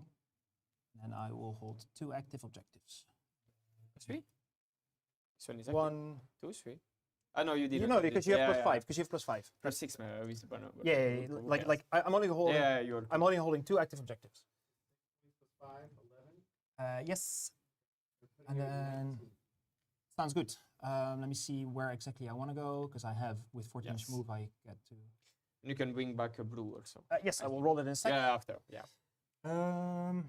You're 14. Do what you want. Just need to get the objective. Yes, I just need 1 dude on objective and then I have flanking here. And then yeah, so 3 blues died. So I get 3 brims. Hooray, hooray, hooray. 1, 2, 3. And yeah, so that's the score. And I got my point, so Prio? Prior, yes. Have a 6. Get a 3. Tell me who takes the double. No, I don't want to take a double. You can have it. know. No. You never want to take a double. God So- knows. I win this game by scoring tactics, not by. So yeah, so I'm still underdog. I think I score 10 and 10. You score 8 and 11, so 19. You're Yep. still underdog if you want to swap, but Nope. I don't think so. No, but I will get my We can- 5. I will get my 5 CP. And you win it, so no. Yeah, so nothing there. So I have 6. I'm level. Start of turn, we have no hero here. No, I am level 1. And was I level 1? I don't even remember. I think I was level. You're 2. No, because I spent 1. Oh, you do. Yeah. I spent 1 to try to keep him alive, and then No start. I will have the moon of the squigs and start you now. Nope. Hero phase then. So this one is active. This one is active. Yes, sir. Perfect. This one is removed. This one, but this one goes out. That's the -1 wound from. yeah, the- it will trigger again at the. yeah, but I think but you know I you're out. could Yeah, be yeah, out. yeah. You're out. Yeah. And my buff, So shield stay. This this- one remove, but shield stay. Shield stays. Yes. Great. An interesting game. Hero phase. Yep. How far am I? I'm 18 now.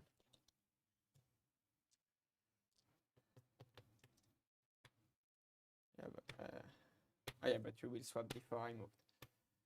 But if you swapped, I need to have movement. Ugo. Yeah. You're Oh, making noise. Yeah, sorry. Ah. Yeah, Oh, I'm, not, no. I'm not even thinking about it. I'm just thinking about the game. Yeah, Yeah, just thinking so- about the game. This guy will add model back here. Yep. On a twos, yes. On Right. 5, but only 3. I mean, free stuff is free stuff. Yes, that's right. So this was a simple one. 5 upward will go into this unit for sure. Yep, 3 up. 3 up? No. That's nice. And then I will go for. I have Gobbapalooza, but no command, you don't care at all. If I hit you, I will alert attack and I will have enough.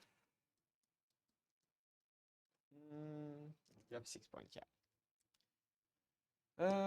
This unit should stay here, 100%.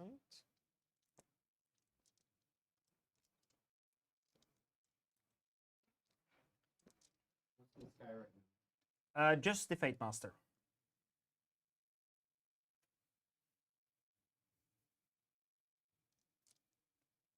And we are we are outside of the combat. Yes, we are. I will spend the CP. I think I'm outside, obviously, of this, so I will have 6. Yep. But we'll try it anyway. one One back. guy. Yep. And I will get back the Back. chief Makes sense. back outside of 9. Yep. And then I have failed my 5 up. I have Goba and this. I will not grade this, so plus 3 movement here. Yep. Yes. Yes. And then Goba, I will anyway charge here, here, or here. So I will go for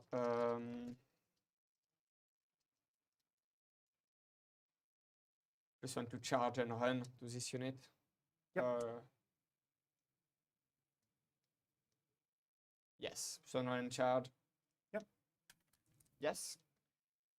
So I have Goba and movement. I have 2 buff on this, but no 5 upward. This one will stay the objective. And then Goba have a spell. You have 1 ogroid. We are within 30, I think. Yes, we are. But I Yes. not really much I can Yeah, do. you don't care. Spells.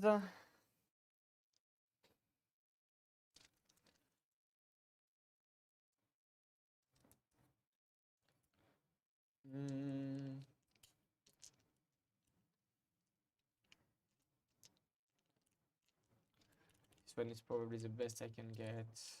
Not teleport. I will try to cast this. Yep. On an 8. Have it then. I have do his ability 1, 2, 3, 4, 4 ability, loon spells. What is it? I will cast movement spell on them. Yeah.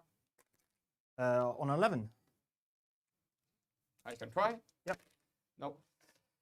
So these are good. Definitely gotta be pulled back. So I think what we're doing is we're gonna go here, and we're gonna go here, and then just outside of 3. Oop. Yep. Yeah, because that's basically the smoke screens. I have to be contesting it, right? Yes. So, and then we're just gonna make this as. So they now go 13 plus 1 run and plus 1 charge. Yes. All the dice. Yes, but okay. If you 13 will get you here basically. Yeah, and then I will swap him for the Fate Master. So Fate Master will come over on this side. So Holy within 6. Yeah. So nothing that was. I guess if you kill him, then you get your tactic. If I kill who? The bird. The bird was in combat at Yeah. the start of this turn. If you kill him, you get your tactic. Not much I can do about that. Yep. That's the movement. Oh. Oh well. Okay, so we're going back to movement phase. So I was making a point, and I'm going to make the point. What do we got? Oh, we got some guys poking in. Hello, hello. I've been keeping track of all the games that I've been streaming, and in addition to this being the 42nd game I've streamed thus far, this is another instance for Tzeentch, putting me at 10 games plus 2 if we do the doubles from Adepticon where Tzeentch was involved. So let's say 10 singles games, which is my most streamed army. That's obviously just under 25% of the armies that, or of the matchups that I've had, have had at least one Tzeentch player in them. I don't think I've ever had Tzeentch against Tzeentch. Second up is Sylvaneth, by the way. And Gitz, for what it's worth, is really low. This is putting them up to only 3 singles games streamed by the end of this. Also, Hugo is in the lead as the most streamed player I've had on my streams. This will be his 6th game that we've streamed with Hugo. So fun. Anyway, my apologies also for, I had the active player as Gitz on for last round. It was actually Tzeentch. So I only caught that later. Very close game. As I've said, we have a lot of close games that we've had on the stream thus far, and I do just think that's kind of a element of the season in general.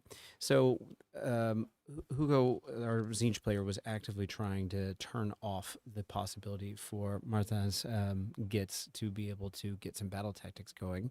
He still hasn't gotten a card started yet, and of course, this being round 3, this is the time, if you want to get all 6 of them, that you would have to get started.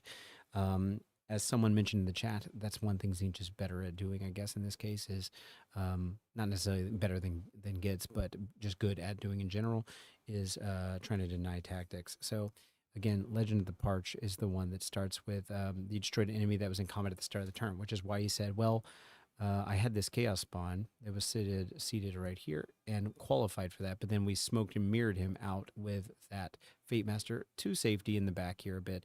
Obviously, these... you could maybe get a pile-in that would go tag him with some of these shooters, but that's not going to do a whole lot. Plus, they can't shoot in combat, so they're tagged up right now.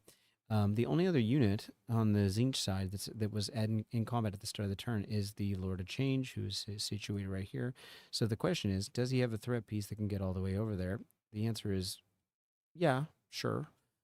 Certainly, these Bounders could get over there.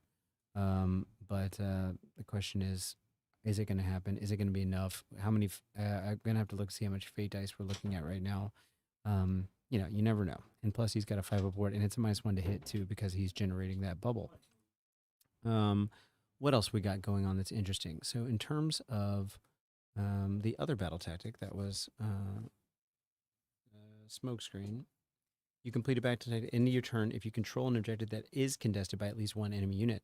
So then he's going to have to control this one right here, which actually is doable, yeah? You can control an objective that is contested by at least 1 enemy unit.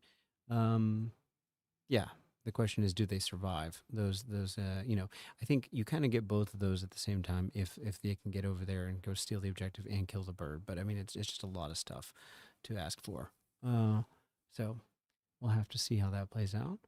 As you can see, clockwise, which the clock, if you're not used to seeing one on a table here, is 34 for Tzeentch right now and 30 for Gitz. So they're more or less using the time evenly. Yeah. And let's see, do we have any comments here? I put a poll up, by the way, to see where you guys are tuning in from. I'm always curious. We've got North America at 6%. Granted, it's real early there. It's not even 6 o'clock in the morning on the East Coast. So thank you for checking out. If you are, in fact, telling the truth, I see you. You might be just skewing the stats. 5 out of every 6 people that have voted thus far with 18 votes is, well, we can do the exact math on that. What is that, 15? Have said they're from Europe. Now I'm curious because I know there's at least one UK person watching, Carl, if you consider yourself to be European or not. I didn't mean European Union, I meant continentally, because obviously I've said North America as well, which would include Mexico. So I'm curious if that would change anyone's poll reaction, because I want to know where that somewhere else is. But because you know, I keep wanting to get more South American people involved in Worlds, as well as Worlds teams, as well as the Asian community. Africa would be great. Get some more countries involved. You know, that'd be cool. Let's see what we also got. We got a comment from Seppuku. Legends against Tzeentch is rough. Smokescreen in general is rough as well. David Viot is hey buddy. He was on, I think, my very first. It might have been the very first game ever. Let me double check. I got my streaming list here. The very first game. Yeah, he was, in fact. So great to have you, man. Oh yeah, we've got a Australian. Thank you. The time. What's the time in Australia right now? It's usually like about 12 hours off. So it's either real late or, well, I guess it's real late. It has to be that pretty much. I was in Sydney for the first and only time. My girlfriend's brother lives in Sydney, so we were visiting them. Not this summer, but a year ago. It was a fantastic visit. Got to meet AO's coach too. That was fun. Went out for a couple of beers. Looking forward. Probably will be going back to Australia to visit her brother many times. Let's see what else we got in the chat. Daniel Brock says, did the Disc Zongors score for flanking? Did they not use a setup spell in the hero phase? No, they had moved with the Lord of Changes push, and then they moved their normal move to get all the way over there. So no, there was no setup.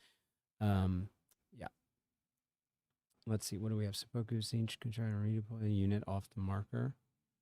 Yes, but the bird would still be there too. So you know, if they get, yeah, I mean, I guess you could also pile in off. I don't know if it's physically possible. Depends on how things play out. What else we got? Hi, watching from the UK. Gareth, yeah, thank you. Lovely to have you. Well, let's see. Australia is 8 p.m. Perfect evening viewing. Oh, well, nice. Yes, having a fine glass of wine or something for your perfect evening viewing. Nice. Are you painting? What are you guys up to? Vietnam. That's what I wanted to hear. Great. Awesome. That is amazing. I hope, again, I'm keeping an eye on you guys. I hope no one's just trying to tell me what I want to hear. Anyway, great. Thanks for checking it out. Checking out the stream. Again, we'll be doing one more game. This is round 4 of a 5-game tournament. And then we have the teams tournament that'll be in about a month. Let me get the exact dates on that. I can actually pull our website up so you guys can check this out. Let me make sure we're on thresholdtactics.com.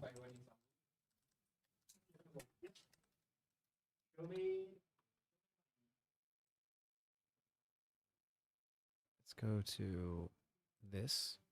Here's our website, and you can check out our tickets if you're interested. That's our venue, by the way. And the only one that it's sold out.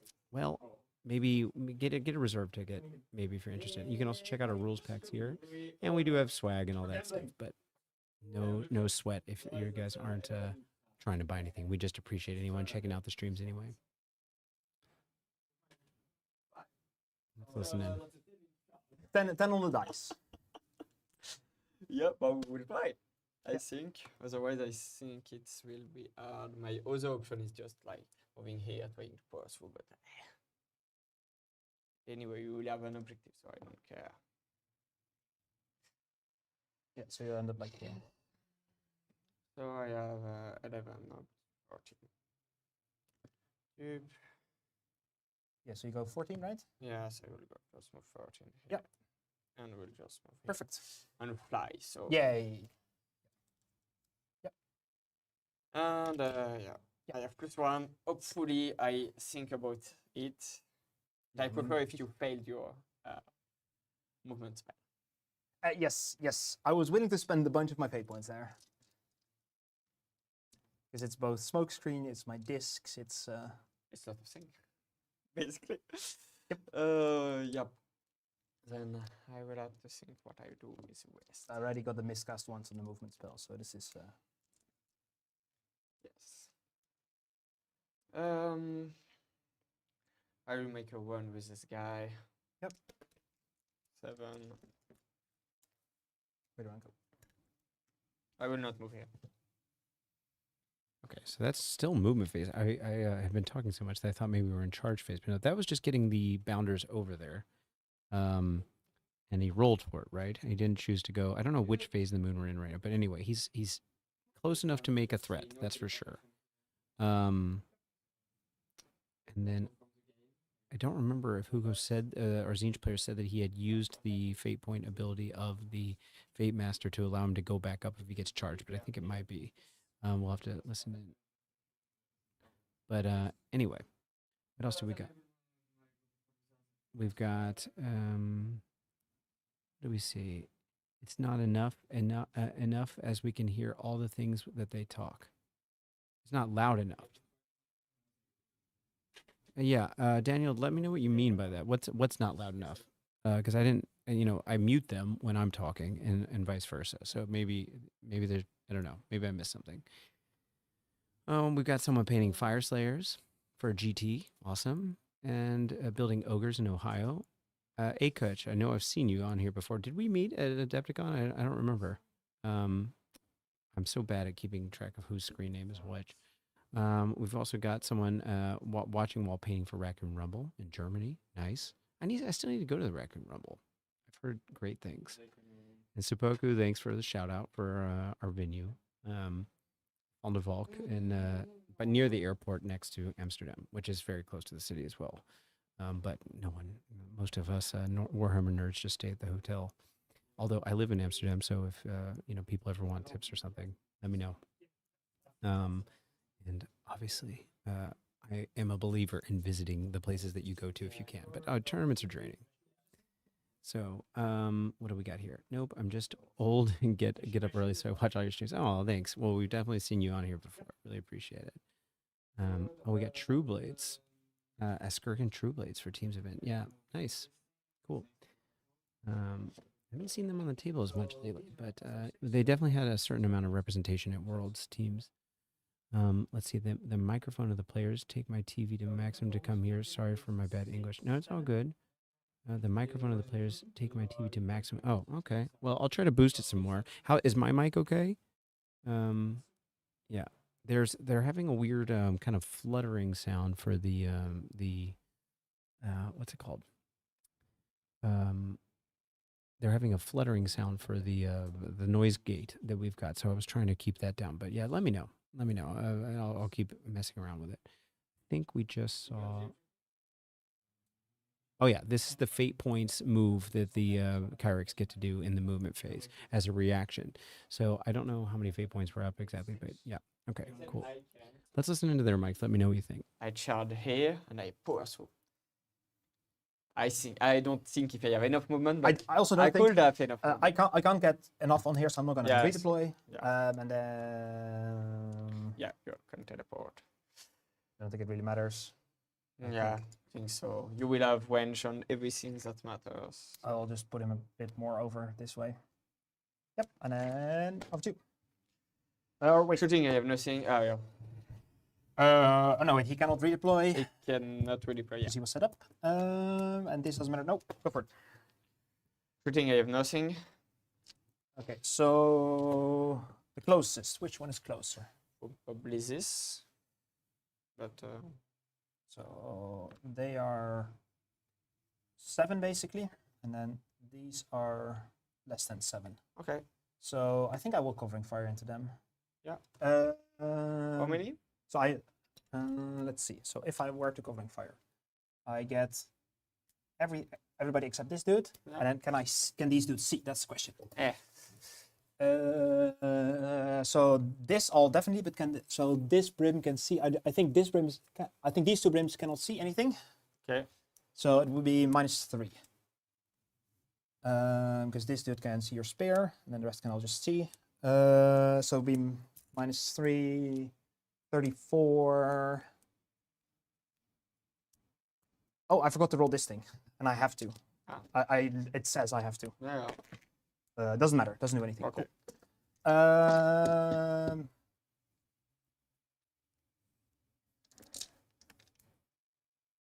No, go for it. Anyway, I need a charge, otherwise Yes, big games will charge. be difficult.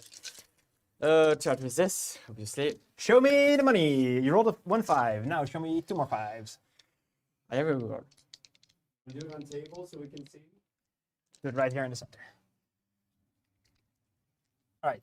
Show me a 10. Not No. a 10. But it's fine. Here we go. Here we go. Easy 10. Easy. 8. 8, 9. 9. So yes, you get either here. Yes.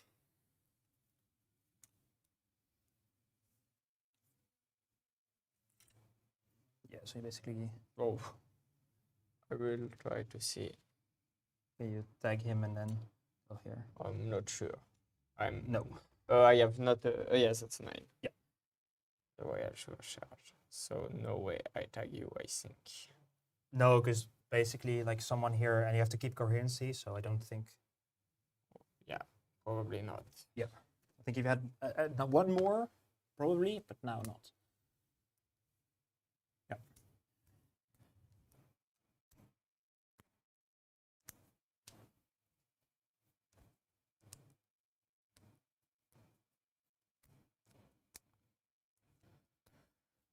So I will just charge here.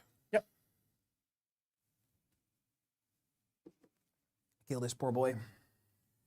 Try. I mean, you probably will. You want to attack them? Yes, Yes. Sounds good. I can. Why not? Yep.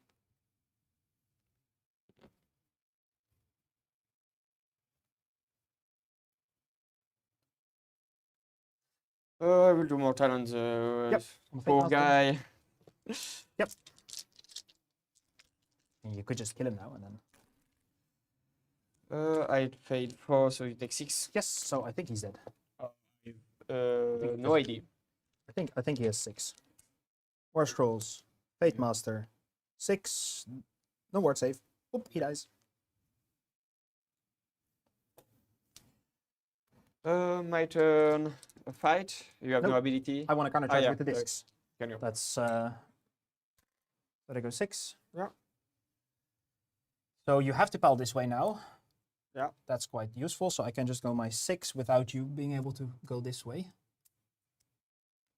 Yeah, because you basically have to pal straight this way. Yeah. Okay, cool. So we can just go here, and then.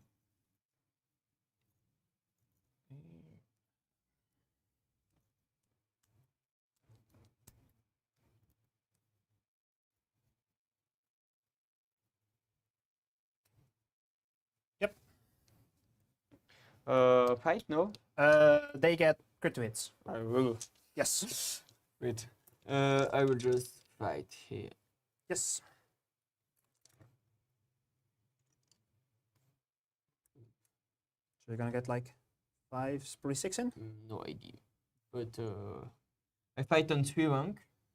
Yeah, so you get 7 in. I think. Probably in the last one will not, so I will keep the chief. So you get 8, I think. Yes. 8. Yep. And I will put 2 here. I will get 6. Yes. And then 2 into this thing. Yes. Yep. With the sigils. Let's check how much his save is. I think it's a Yes. 6 health and a 4. 4. And 4, you have 3 save minus 1 damage 2. 3 saves, minus 1, 5 ups. Very good. Perfect. 4. 3 save minus 1 damage 1. Take 1. Then the 6 guy. Yep. And the 6 guy will be. 6 including the champ. Yeah. So that 4. I have no minuses. Nope. No. Bird is too far.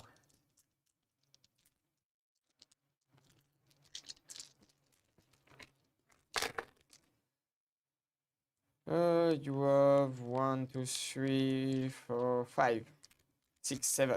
7? This 7. is the The divers? guy on top. Okay, so it's 14 damage. Okay. So I have a 6 up save. So. And then 24, 4.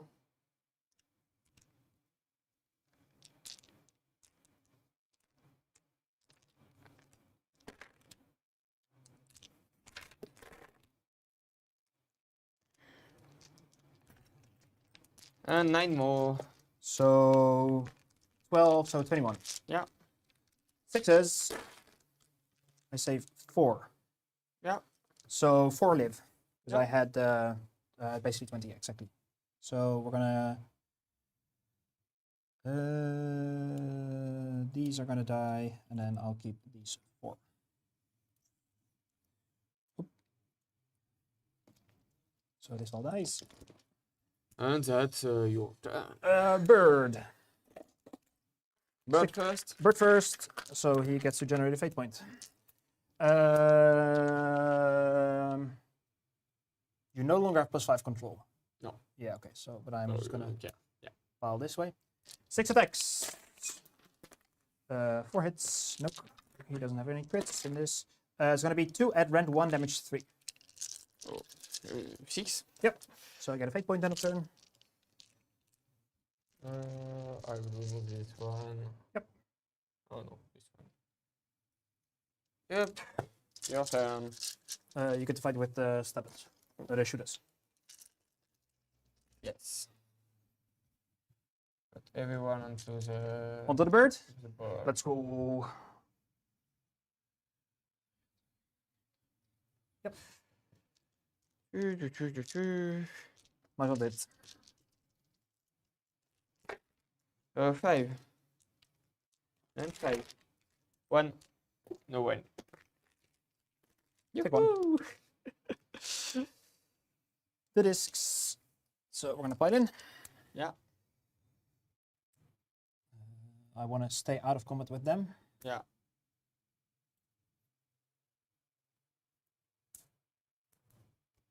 And everything here. So this. Force with crit. 2 crits. So that is 8 rend 1 damage 3. So I think they're just that. Yeah. Yeah. And then these, You're swimming well. and then these 4 into your bounders. Yeah. Yep. So whoop. 4 no rend damage 1. Oh no one damage 1. Take 1 dead and 1 wound. We are not in combat here. Nope, we're not. I are here. Make sure that I didn't want to be. Yep. So any end of turn stuff from you? Yes, I will pour through. Yes. Your blue. And you will take 2 more turn. I take 2. You wanna take my objective? Yes. You have Tzeentch. Oh.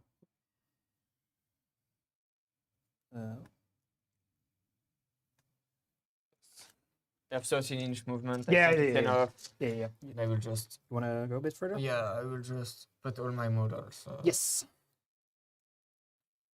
Yeah, with the 13 you. Yes, and I will just take and see if I can take tactics at the point on the game. Okay. Yes, so 1, I just 2. So I'm gonna return here. Yeah. 6. and you 10. win your fate point. I get 3 fate points because you took 2 objectives and Yes. then him. But I'll first do this. Yeah. 6, 10, 60, no, 15, 18. 18. I'm not gonna be able to return as much because I'm gonna be Yeah. coherency bound. That's basically what's gonna happen. Yep.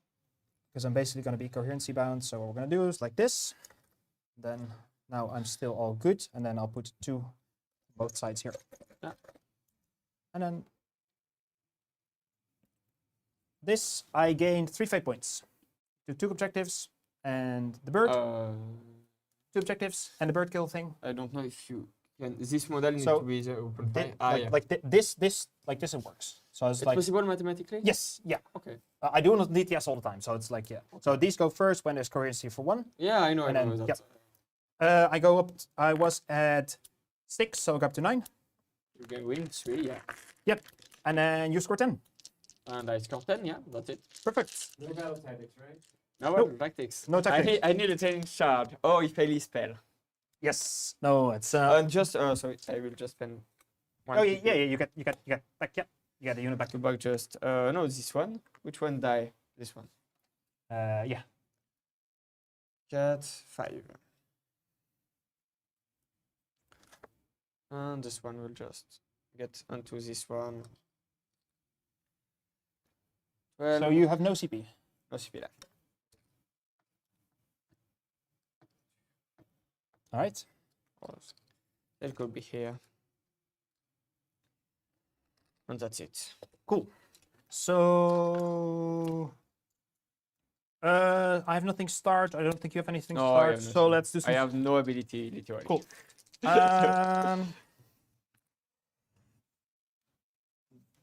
out. Yeah, so we're gonna start just. Let's see. No, they're out. Anything here? That's all out. So I think we're just gonna start. He's just gonna Mortal Wound Bomb here. Yeah. Yeah. So this is now 9 dice. 6, 9. 5 mortals. So 3 die. Yep. Can go. Bird's gonna cast Shield of Fate to the discs. Yeah. Goes off on a 7. Yeah. You wanna mind? Nope. Cool. It's gonna stay. I'll just roll this thing now because it doesn't really change much.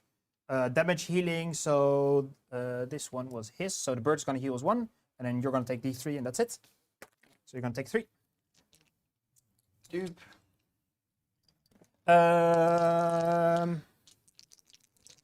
We are going to.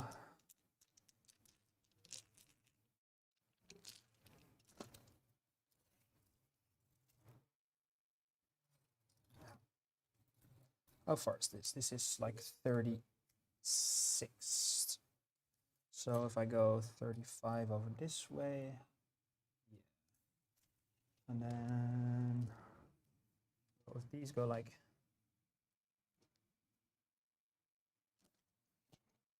Yeah, so he's gonna cast through the shard, movement spell on them. I still have to move closer to him, but I get to move. No. What do I need? Do I need a 6? Let's see where we are. Lord of Change, Lord of Change, Lord of Change. 6 or 7, I think. Yeah, I don't know. I think it's either one of those. Yeah, it's a 6, so I'd have to spend 3. Right, let's do some measurement.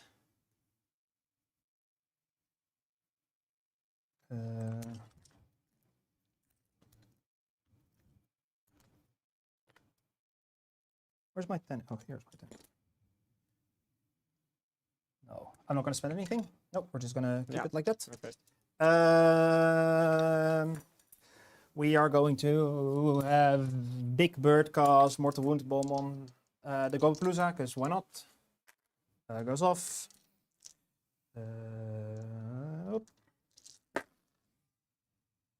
6, 7. 6. So 2 die. 2 die, yeah. Cool. So I get a fate point end of turn.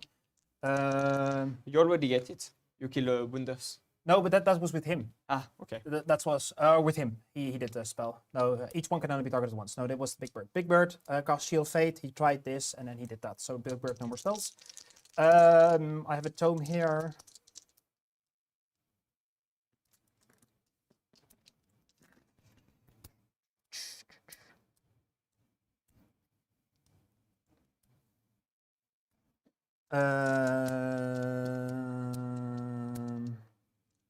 We are going to.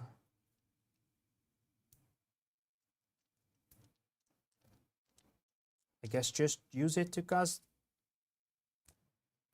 D3 mortals. Might as well wound onto them. Nope. And yeah, that's it. Yes, that's it. So yeah. Movement. All right, I'm back. Okay, so bottom of 3. What Tzeentch is looking for right now is part 2 of both of the Tzeentch battle tactics. So again, we're looking for having 3 units within 12 of the fugitive or killing him. I don't see that happening because the fugitive, once again, is down in this area, if I'm not mistaken.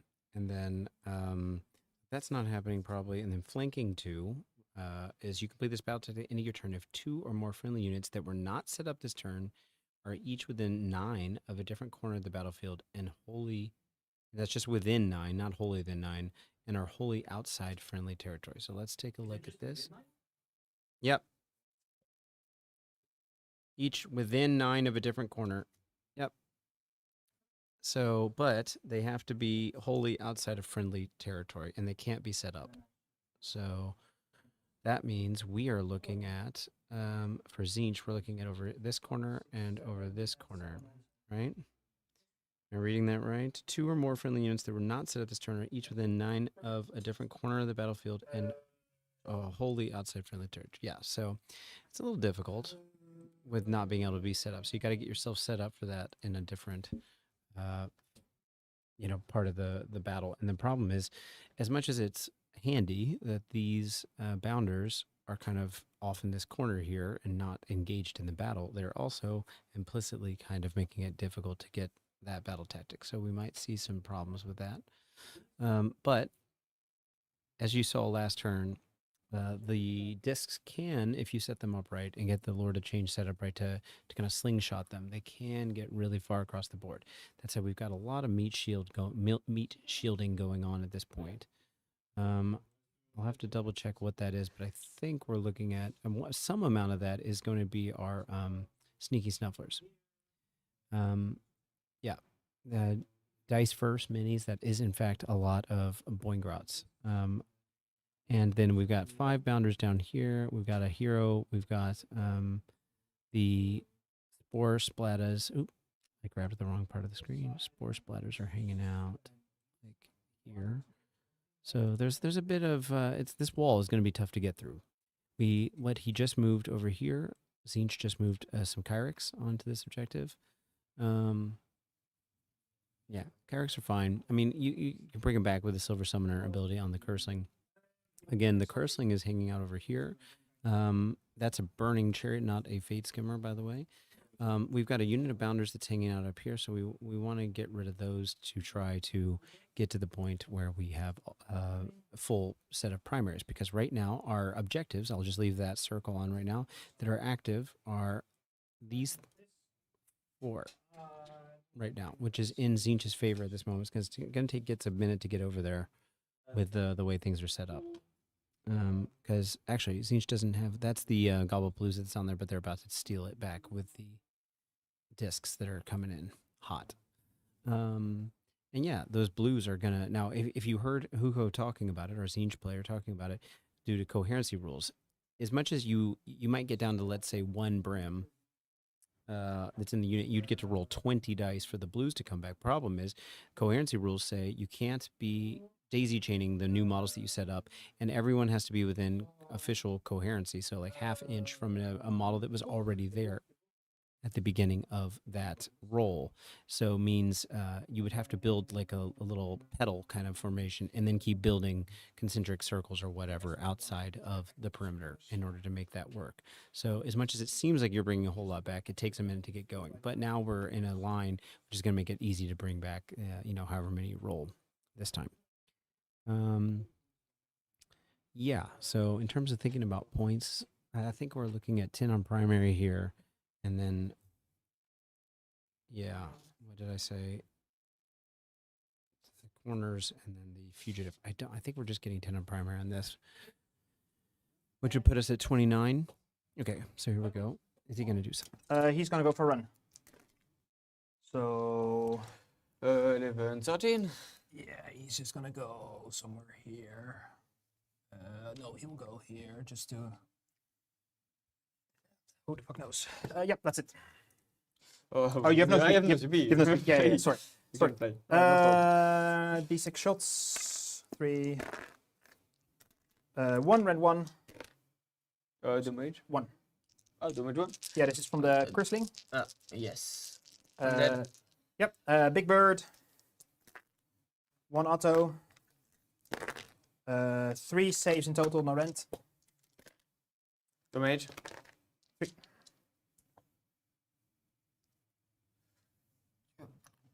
And die. And you Yep. can go. Chariot. 1. No rent. 2. And then that's all my shooting. So no shooting from you, so charges. Yeah. Discs. I'll go 5. Oh, I put them right. I didn't even fucking put them outside of 3. Yeah, we know. I didn't even put them. We know what will happen. Yeah. I have no CP anyway, so. Yeah. Go this side. No, actually go over here.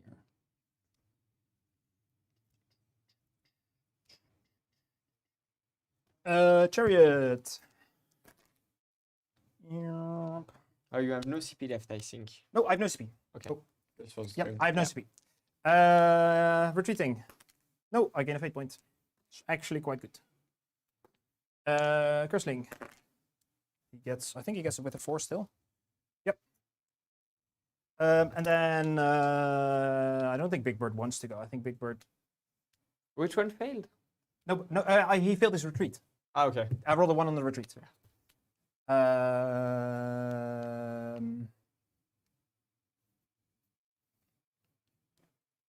Yeah, I think that's all my charges. I have nothing. So, because he already killed a model with shooting, Yeah. and with magic. I mean, magic. Yeah. he So killed- okay, so fighting combat phase. He will just try to make you much more safe.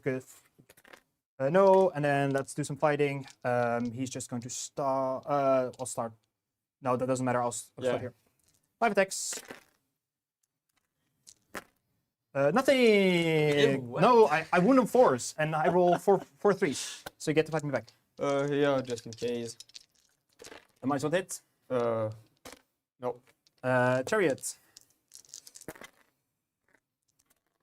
Nothing. 1 no rend, One no one. and then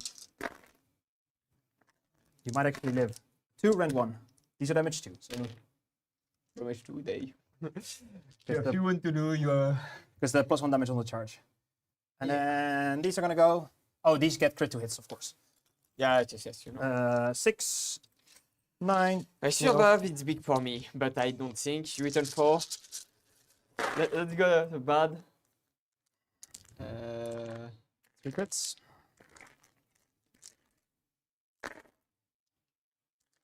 That's it, that's it. That's it. 8. Yep. So I score 10. You score 10. Yep. Yes, I think. And no tactics. You have no tactics, yeah, no tactics. Yep. So 10. 1 fate point, and then that's it. Oh, and then I have to roll here. Oh, yeah. So 8, 12, 16, 18.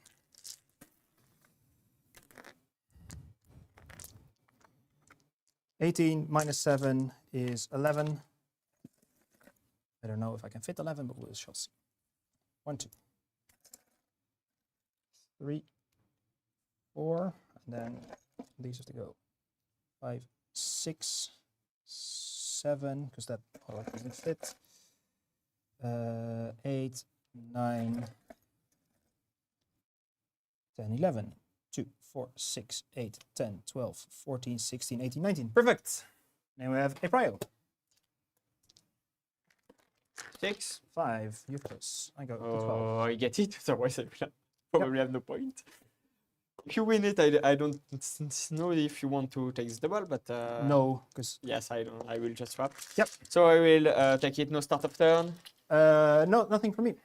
Hero phase. I will choose this Yep. one. I have lost a lot of I'm things. still underdog, so nothing left to swap. So I will go for a 5 report here. Yep. Yes. Yep. So this is removed. 5 report. I will go for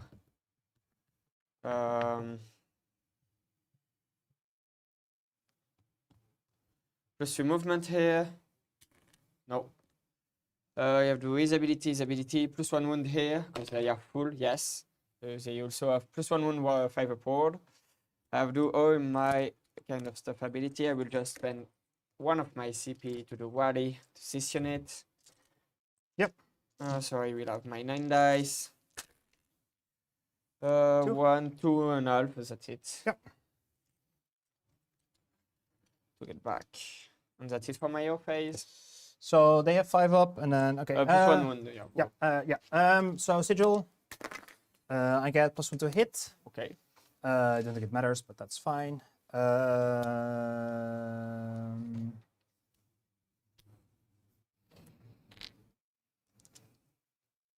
If both of them smash, so no crits, no extra attacks. I failed.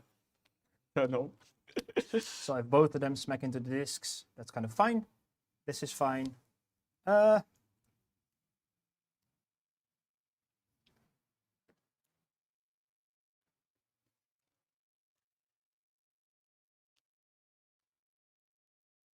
cannot see any of them anyways, because that thing.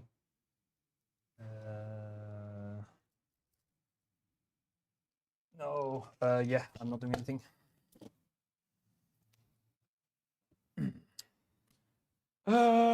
So All right, so we're going back to the movement phase. Yeah, close game.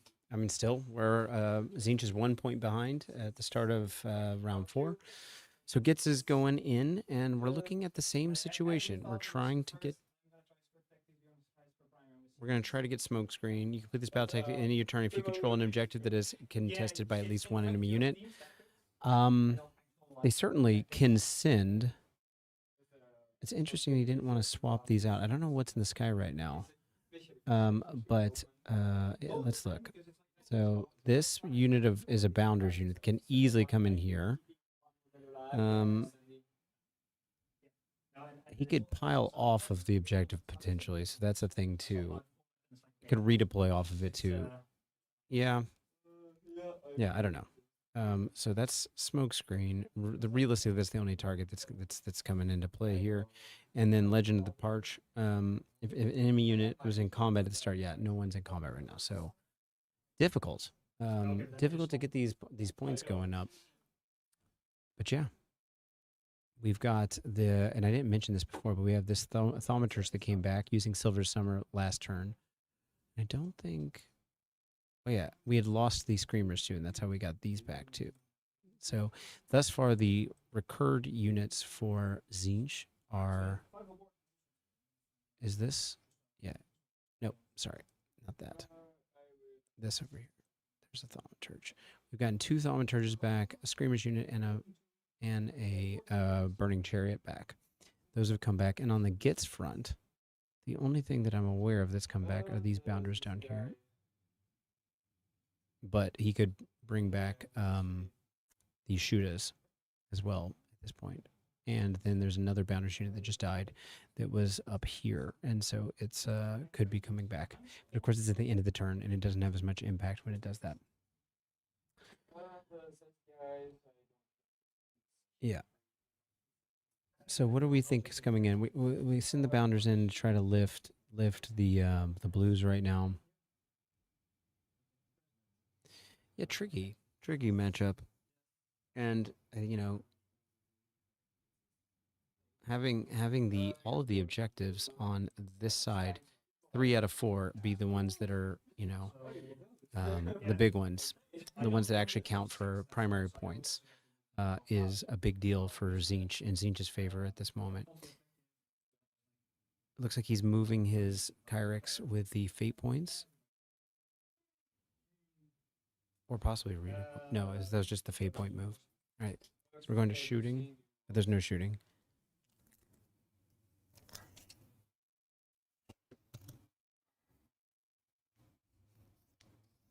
Yeah, we'll shoot here. is a Dick. Yep. Big bird. +1 to hit from your thing, so you'll be Oh yes, I do. I totally forgot. Yeah. So 3s. No autos. 1 in a rend. No. So yeah. First turn you will not get it. We'll see. Charge. Yep. This We're one. gonna counter charge him in. So I will well. Oh! Okay, no stuff. You don't have the +1? No, I- and they added. Yeah. So 9. You wanna hop over? Obviously, I will try to kill the Screamers, because I will probably never kill the blue. No, you're never killing the blues. Oh, I never killing the blues. I will put mortals onto the blues. Yeah. 2. I take 2. Yes. Did I want to charge here? I think yes. Yep. Or 8. I will never score my tactic, but at least I will get the objective. And then with all the buffs, they might even kill me. We'll see.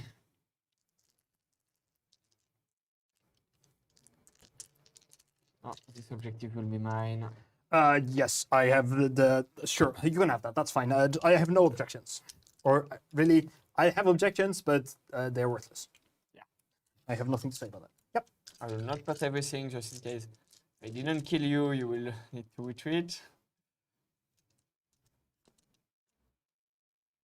Yep. Good with that. Charge with everything. I'm outside with the others. This one will not charge. Good where Nothing they for are. me. Nothing from you. Nope. Combat phase stuff. I have nothing. Here, I will just pile in onto this. Yep. And get everybody in range. Yeah. So I will put all my attack onto this guy. Yep. Here, I'll put him in range. Here, yes. Minus 1 to hit from the bird. And yep. Five attacks, so 5 guys, so that's 20 attacks of squigs. We'll start with that. 5. Not bad. Should have done the damage too. 3 is 6. 6, yeah. 6s. I take 5. Yep. 5. And then let's see, I have less attack on the chief, so only 4 less. 5. 4, 2. Minus 1 damage 2. So I take 4 plus 2 is 6. Yeah. So I take 5. I'm alive. You're alive. My turn. I will fight with the Screamer. I take 2. Yep.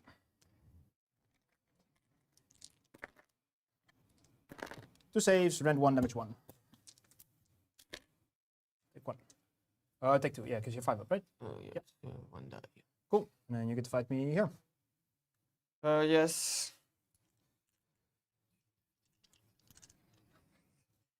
Uh, 17 the time. 4 and 4.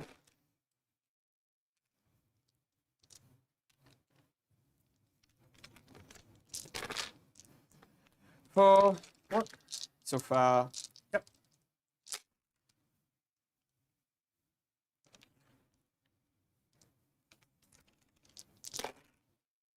And 3 more, 7. 5 ups. I lose 4 dudes. So 1, 2, then 3. I'm gonna have to break coherency, just to like this, and then 4. So I lose 5 dudes in total. Yeah. And your turn.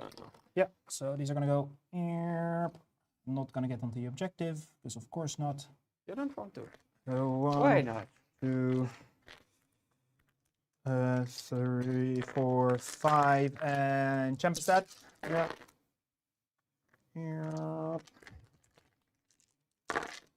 4, rend 1, damage 1.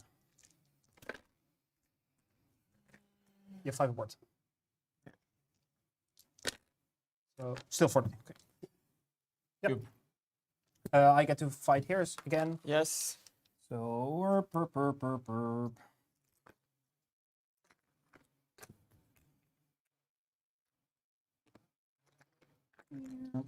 2, 4, 6, 8, 10, 11. 8, 10, 11. I'll roll this twice. 3s, because +1 to hit from the sigil. Yeah. And 4s. So it's 4 from the first set.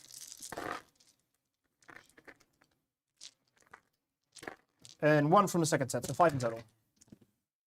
So 4, so 2 die. You are in combat here. Yep. And then I think that's everything. So any end of turn from you? Yes, I will spend a CP to force through here. Yep. Your blues. You will take 3 mortal wounds. I need 3. I Yep, will just move Take an them. objective. We'll get 1 point. Yes, you're gonna score 6, I think. And wait, I will spend the CP probably to give them back.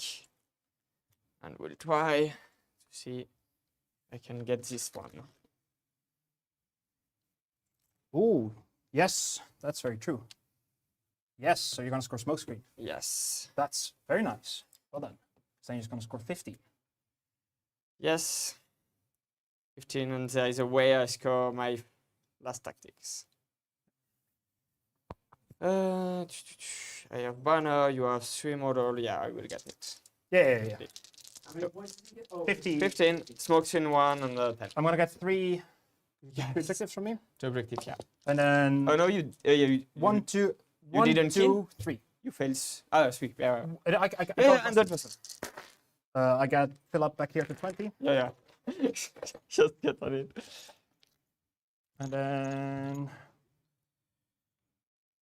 2, 4, 6, 8, 10, 12, 14, 15, so 5 more.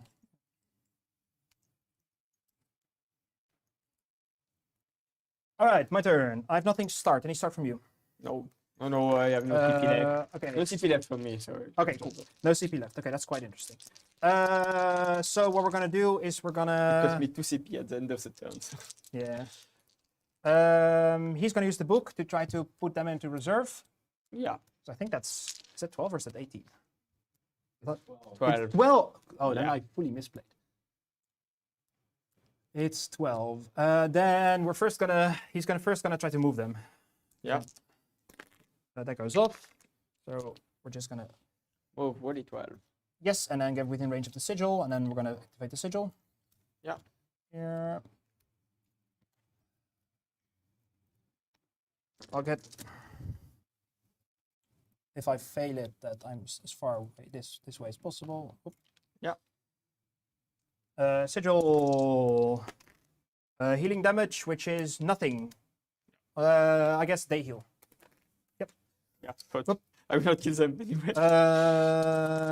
Yeah, we're gonna try to put them into reserve. Goes off. Yeah.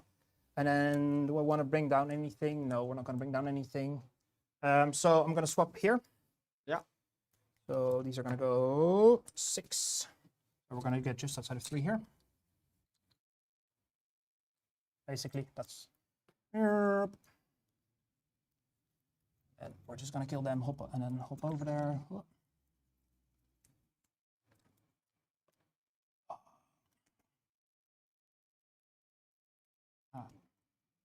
So we're going to do this. We're going to. These are in reserve, so I have 1 spawn and then them into reserve. So we are going to.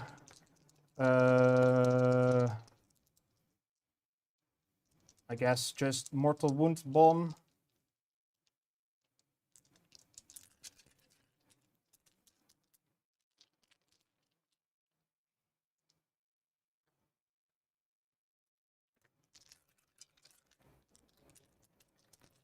Yeah, we'll just Mortal Wound Bomb. Goes off. Yeah. Did it. I 15. Yeah. I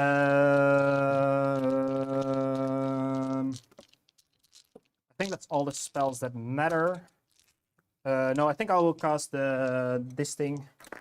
Yes, just to have something to block out a teleport over this side. Yeah. And then anything for you? No, I have no. Oh, you have no speed. Cool. That's all good. Okay, so we saw a really great play from Martin just now. The end of his turn, he brought back. So his Smokescreen, the problem he was having is that he had was having a hard time finding an objective that had any Tzeentch model standing on it. We'd even seen Hugo, the Tzeentch player, moving the Kyric Acolytes that were over here off of the objective so that they wouldn't qualify. But then, because of the resurrection situation for the recursion ability for the shrine, is holier than 12 of the shrine and outside of 3. And we had a number of Zongor and Lighten standing here, and so that was fine. And they have enough weight of bodies for control score to steal that objective. So he got his Smokescreen, and that pushed him up also to more objectives, meaning he got a 15-point turn, which is a big swing there. So this that just got set up here is the Demonic Simulacrum, is a custom model there for Hugo. But keep in mind, he doesn't have that objective at this exact moment. So if he wants, he's going to have to toe back onto it.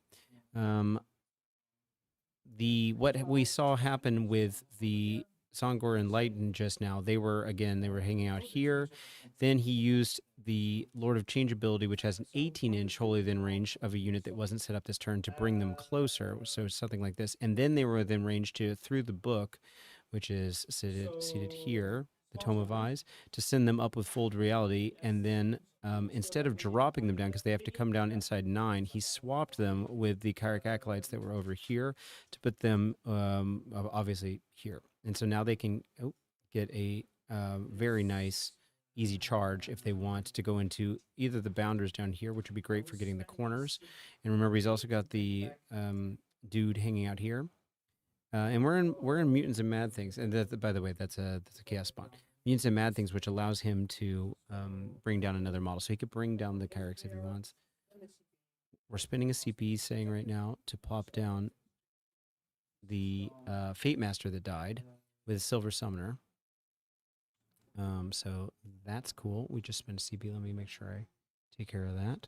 And by Zalin, is that how we pronounce it? Yeah, you were. I take it you're a part of the 51%. If you're rooting for Boggy and Hugo, it's nice to have you. Have you in the chat. And let me know how I'm supposed to pronounce that name and where you're from. I don't know actually. And then, so we just resolved the control of this objective problem by putting that Fate Master down, which is nice. All right, that was all of his movement. He doesn't have any CP, so we're going into shooting. We'll shoot into Stabbas. Yeah. Or Shootas. 3 autos. Oop. So 4 saves, ran nothing. 6 ups, 3. That's going to be 5 damage. A good point, Seppuku. You can't do flanking too because of the setup from the unit that would be going down there, but he's setting up for falling round. Yeah, good point. And 4s. 2 rend 1, so go straight through, so 5 damage. Yeah. So charges. Charges. Big Bird. You go 11.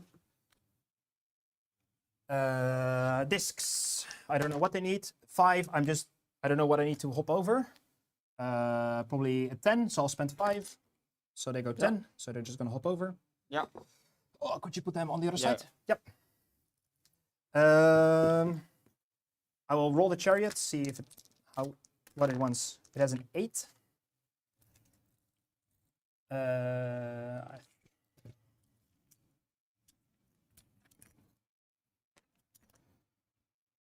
I need an 11, so I'll spend 3. What are you down to now? 7. That was a 15. I'll roll his thingy. You take 2 mortals from his retreat. Then he's just going to retreat just outside here. And then that's all my charges. So nothing from you. So combat phase, they're going to get crit 2 hits. And then we're just going to start over there. Yeah. So I don't think all that. I just need to be within, right? No, Yeah. it doesn't matter combat phase, so that doesn't No, matter. doesn't matter. So I guess, Discard it if you're alive. which I will be. Probably. Yes. You never know, but if I kill you. I will still start there. Yeah. This, and then I will all-out attack this. Yeah. 6, so 4, 5, 6, and a champ. So this will be 3s. Yeah. 3 crits.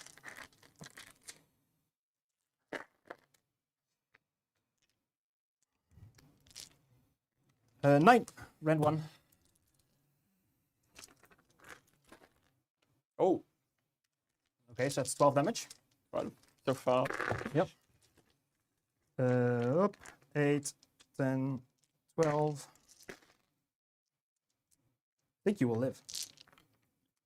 But if you're alive, But who cares? 3 more, 5 more. Rend 1. 5 more. Oh, Oh. See? Another 6, so I do 18. 18, so 1 leave. Woohoo! Yep. I don't think that changed anything, but You get to hit me there. don't care. Right here. Yep. Guys on top. 2 I take 1. twigs. 1. I take 2 damage. You can go. One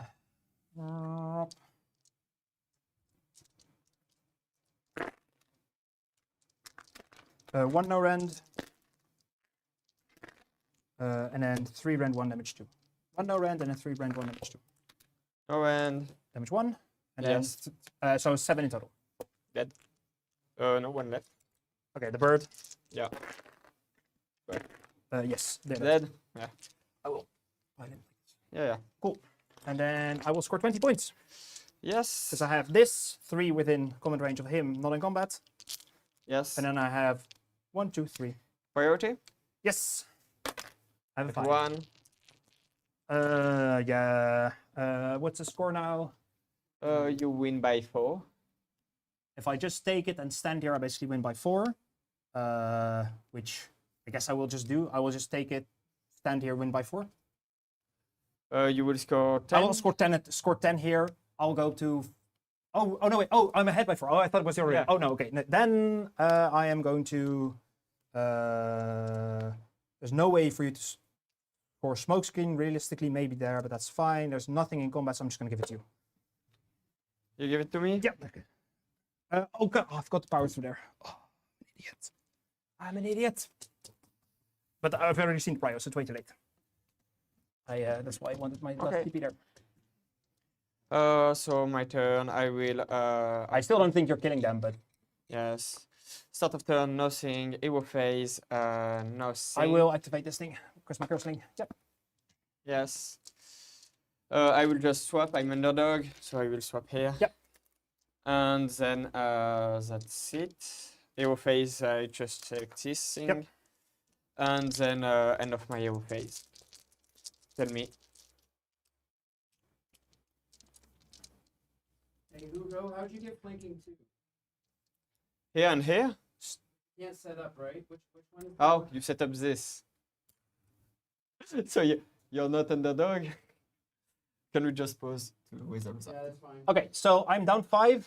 You are, So this so one is I'm still here. underdog. This goes here. Then I'm definitely giving it to you. Okay, cool. And go. Okay, yes. Okay, cool. Good to know that my plan didn't work. Yeah.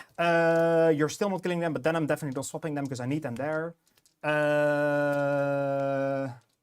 This all doesn't matter. No, go for it. But that's very good to know. Yes. Movement phase. Yep. Movement phase. Perfect. So I will just. Yeah.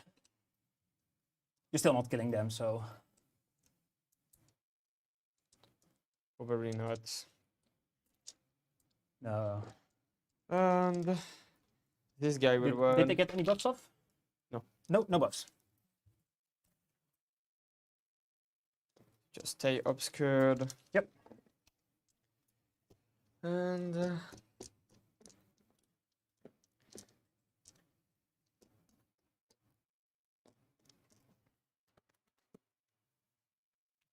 Oh, what a game! This is really one interesting. with move with the fanatic. 5. Speed. So I will just move That's here. normal move? Yes, Oh, normal. normal 3-6. Oh yeah, because Normal move 2d6 and 1 is 2d6. Yeah.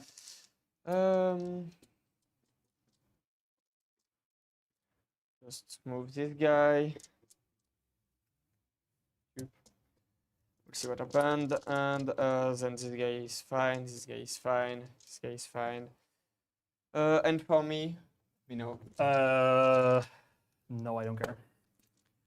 This guy charge. Nothing shooting. He can deal D6 mortals end of combat to the Lord of Change. End of turn. End of turn. He's not killing the Lord of Change. That's Yeah. fine. Charge. 3. You're just gonna try to lock me in combat. That's what. Here charge 5. We'll see what I can do. And here charge 6. Yep. Shoot. Just come here. End of my charge. You want to do something? I'm not in combat there. Oh no. I do Yeah, 3, so 5. Should be enough. Yeah, 5. I just have mortal here. Yep. You take 3. Cool. I lose 1 dude, and then And I will start here. I will all out attack. defense. 20 dice from Squigs. Yep. Yep. So 3s.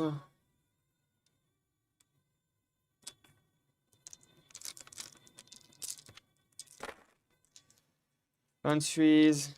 Nice. 9. 9. I take 3. Take 3. -1, obviously. Yeah. And I defense, so back onto my One 3s. base save of 4.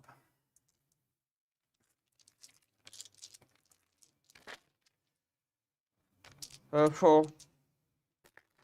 I take 2 more. So I lose 1 dude, and then 2. Big Bird. No, Yes. we'll go Chariot first to get some free movement. 1. No, 2 no rend. 1 rend 1. 2. So 1 damage at all. Both of them. So 1 2 damage. Yep. Right here. We'll put everything onto this. Yep.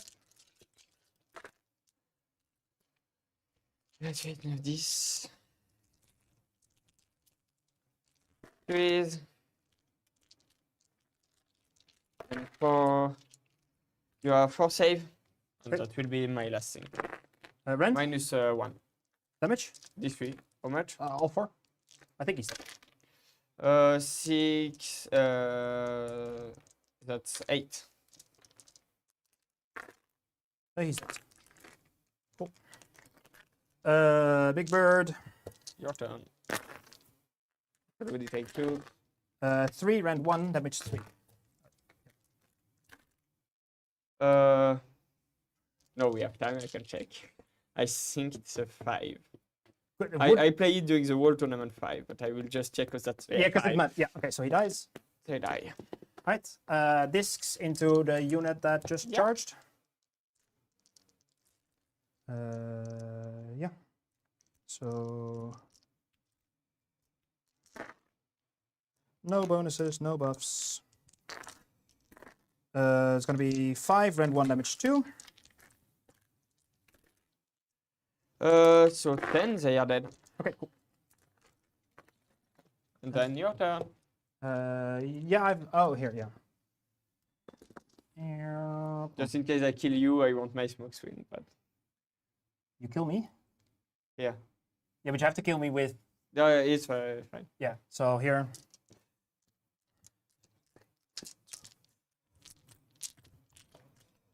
This and plus. Oh!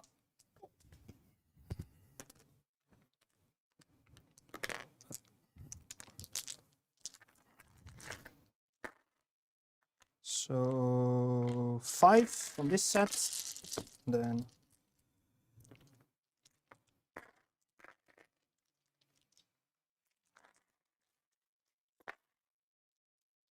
5 from this set. Dead.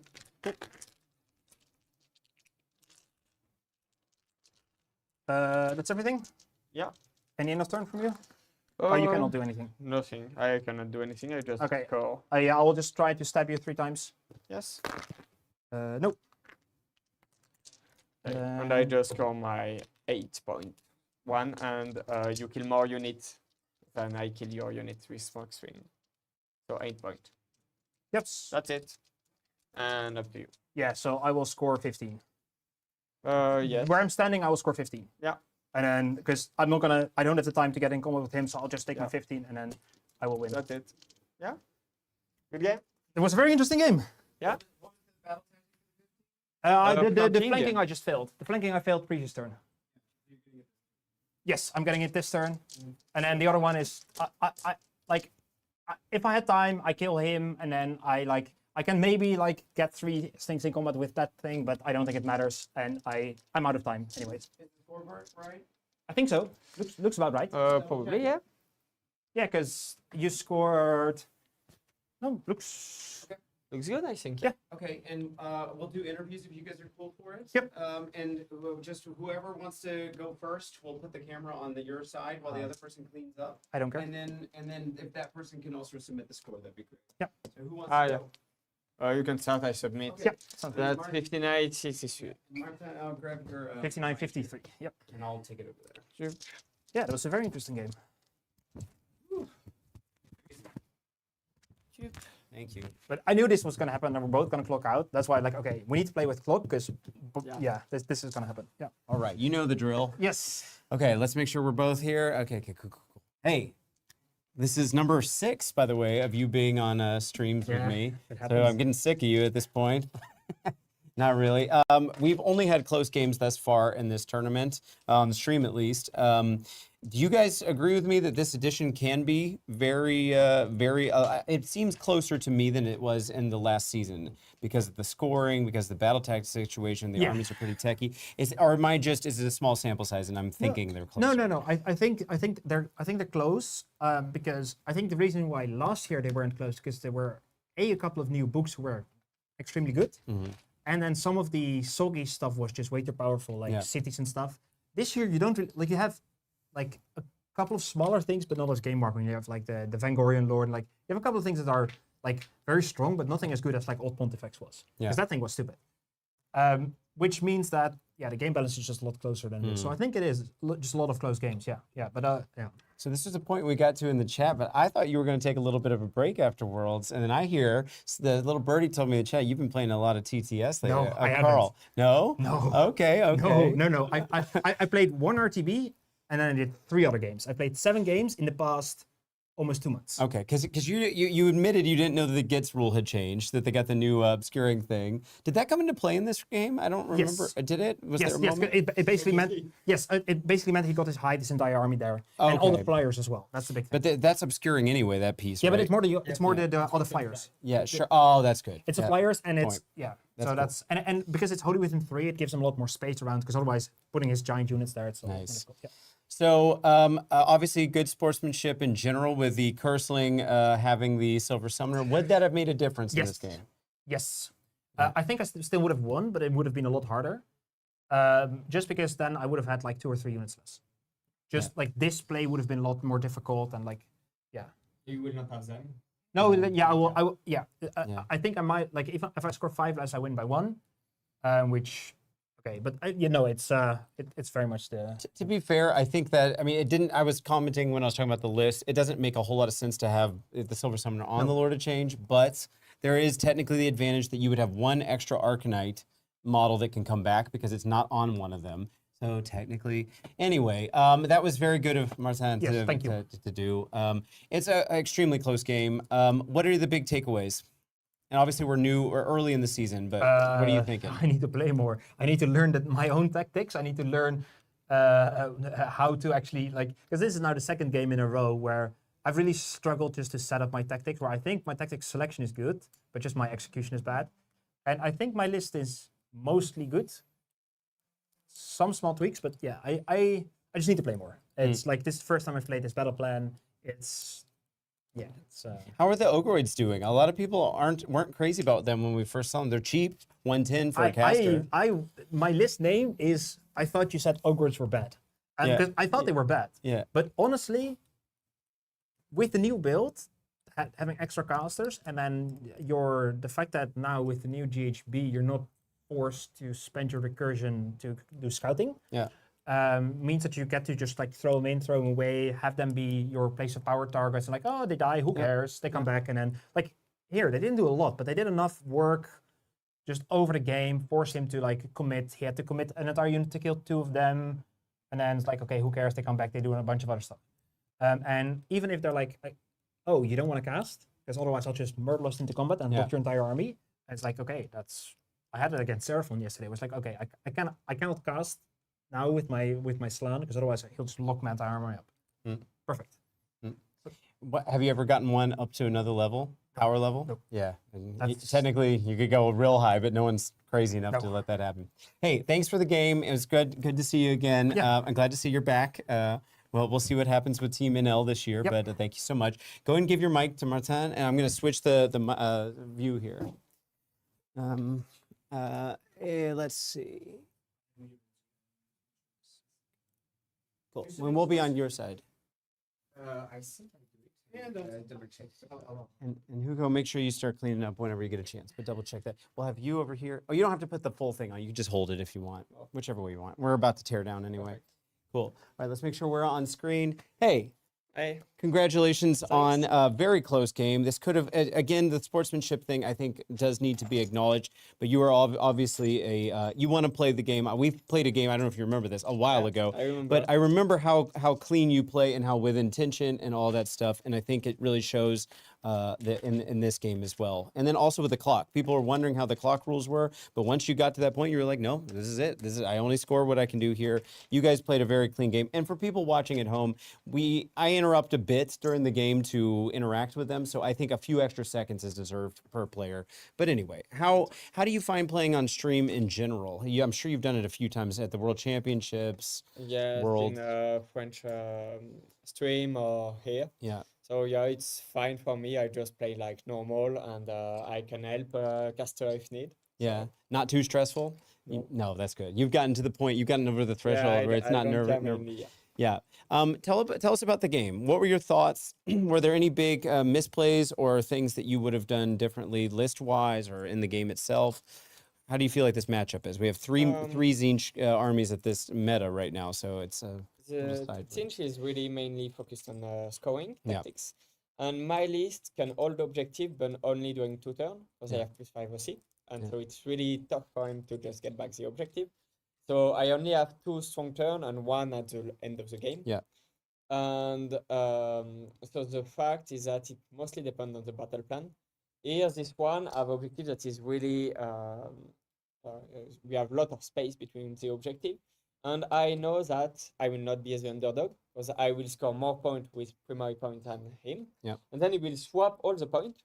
At the moment during the game, I will basically have the ability to take back some objective and continue to score 10. But at the end of the game, he will score 10 and I will score 3. Yeah. That's always the same thing on this battle plan, because the underdog will move the 2 on his side, but his whole army. And except if I have lots of mobility to just being to play on the 2 side, I just need to hold some objective on the 1 side and just let him doing the turn 4 or 5. I get lucky he didn't have the movement spell in turn 1, but again on turn 2 and turn 3 that was really important. Yeah. So yeah, if he succeeds the 3, I think on turn 4 I will not have the 10 and he will have 10 primary, and I will only have 3 and 3. And depending of how many movement spell he failed, which is a lot of change, I will score more points. Yeah. Because his army is like, his disc cannot do what they want on the map. And if he didn't have the movement spell, I can manage their movement. Yeah. But if he have all the time, I'm fucked. If he have average time, but he should have more than average, it's playable. If he failed everything, it will be really tough for him. There were a couple moments where you took quite a considerable amount of time to think through what you were doing, but yet you still managed, you knew what your limitations were with the clock. You managed to finish more or less with the amount of time you needed. What are you thinking about during those moments? I think it was going from round 1 into 2. You were thinking quite heavily on whether or not you would give him the double. No. Yeah, but what's going through your head? Yeah. Yeah. Mainly, the moment I take my break is when he's successfully cast the movement spell, so he can just move back his disc. Yeah. And then I have 10 in charge, 11 in charge if I move with a 4 with my squigs, but I can choose to move with d6 + 6 instead of 10. Yeah, true. So I was checking what I can do if I just want to charge force onto his objective, and how many points I will score on this turn, turn 3, 4, and 5. Yeah. Because I know that I have not that much model, except this big unit of Stabbas, and I don't care about moving them that much, so I will just let them here and score. So I know that in clock, I will don't care at the end of the game, because my last move don't care about the that makes rest of the sense. game. If I wipe 6 discs with 5 Bounderz, it's just lucky to me. Yeah. But it will not happen, mainly. Yeah. So I know that I don't care about the clock, so I just find which solution is the best to just put unit and force him to do a choice on the map. Which unit will get this unit, and if he fails the choice, I will be able to score points. That's why I just try to put lots of units and say, okay, no, you will have to play. You will have to finish your clock, and you will do mistake because you want to be quick. And for example, here I score my Smokescreen 1, otherwise the game was just end. Yeah. And I score it because he do a misplay. If he didn't make it, we can just stop the game at this moment because I will never score my 2 tactics and I will have 10 less points. So that's what I try, just to give him lots of choice and lots of things to do. Yeah. And if he failed one, I can try to get back. Yeah. Okay, fair enough. We've talked about this a little bit before, but after the World Championships in Atlanta this past year, I had done the breakdown of the top half of the meta after the fact. And you, as you're probably aware, not only had a 7-1 win-loss record, but you also had the most net points scored out of anyone there. I think it was almost 300 points positive that you scored of your 8 games. And I think that's just remarkable. Like the next person down was like half that. You were playing Gitz. Obviously, it was with the Git mob stuff at the time that was kind of broken and then had to get nerfed a little bit. Yeah. You were doing what you should be doing with that list. Do you feel like Gitz is still a way forward for you right now? Do you feel like it's strong enough in the meta? Is it got enough tools to fight back at what we've got coming? What's popular? What's strong right now? Where do you think? Are you going to have to move on to something else for a while? Basically, I think Gitz is one of the most difficult army to play in the map, in the entire army. Because just Gitz is an army that you will have lots of stuff to move. Every stuff is important, and every stuff can die really quick. Yeah. If you do mistake, you can just like lose a game instantly. So it's a really tough army to play. I don't think my list is optimized. That's the first time I win Gitz since World in Atlanta. I never played Gitz again after Atlanta, and I played just twice here. I think the army is fine in the meta. It's not on the top, 100%.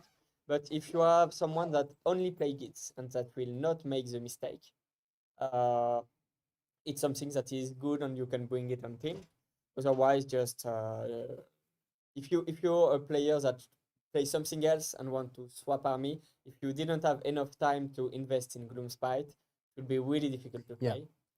And I think my list is a little bit bad because I have too much Bounderz. And so I have too much units that have a lot of damage, glass cannon basically. Yeah. So on one turn or one double, I can get my whole army clean. Yeah. So I think I will have no more than 20 Bounderz on a list. Okay. And more units that fix the game. Say I will be here, I will tank my opponent, and I will hold the objective. And then I will just have my Bounderz that will charge, kill something, get back by 5, etc. Cool. With Twogot or something like that. Sounds good. Hey, thank you so much. It was a pleasure having you on stream, and good luck in the last round for you both. Okay, cool. Well, I'll wrap it up here. I'll take that mic back from you. Yes. Thank you. All right. Okay, guys, let me switch modes here, and then we will round out. Okay, my mic's back on. This mic's off. They are talking, and I am going to switch over here.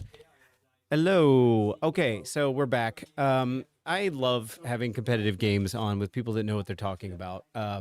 I learn a lot from this process, by the way, and I hope you guys do too, watching it. I learn something new from pretty much every game that I play, or that I stream, actually, and which is funny because I used to play about 140 games a year, and this past year with all the streaming, as I mentioned, I've done about 40-something, 43 games now. I've done a lot less games because I don't play tournaments as much anymore. I'm watching these guys play at this level, which is really fun. So streaming has been very rewarding and just great. And to hear their feedback, I always like to do the interviews, even if it means I've got less time for lunch and all that stuff, because I just learned so much from it. Anyway, I see a comment from Hops and Drops. Hey, thanks, buddy. Appreciate it. It was good meeting you guys at Worlds. Great job with the coverage. And yeah, thanks for checking out one of our little in-studio small streams that we do. We got our big teams tournament coming up in a month at the end of September.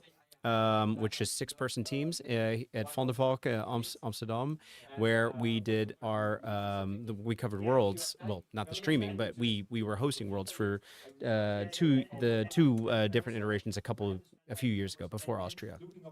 And we'll be streaming with I think 2 tables with me and Nick and Daryl, who's check our new battle report out on the channel that just went live yesterday. Daryl is a new team member that we've got, so we'll be they'll be co-hosting with me. Let's see what else we got here in the comments. Let's see, but still part of the plan. Now Gitz need to try. Yep. He's clocked, but still plays. Yeah, there's some. We tried to talk about that a little bit. Let's see, what else did we get here? No, different rules for event. Good game from David. Yes, they were a pleasure to have on stream from Seppuku. Both players gave their best and were fair and true gentlemen. Really appreciate that. Yes, I agree. Hops and drops. Yeah, thank you. And Rule. Hey, Rule, good to see you. I thought only defensive rules were allowed when clocked out. Is attacking also mandatory? No. In every rules pack I've ever seen, you're allowed to save and ward, but you are not allowed to do any proactive action. Even though fighting is mandatory, when you have time, you're not allowed to do it in that sense when you're clocked out. But anyway, they resolved. They knew what they were talking about, and like I said, streaming does eat up a little extra time, so I try to be a little more flexible.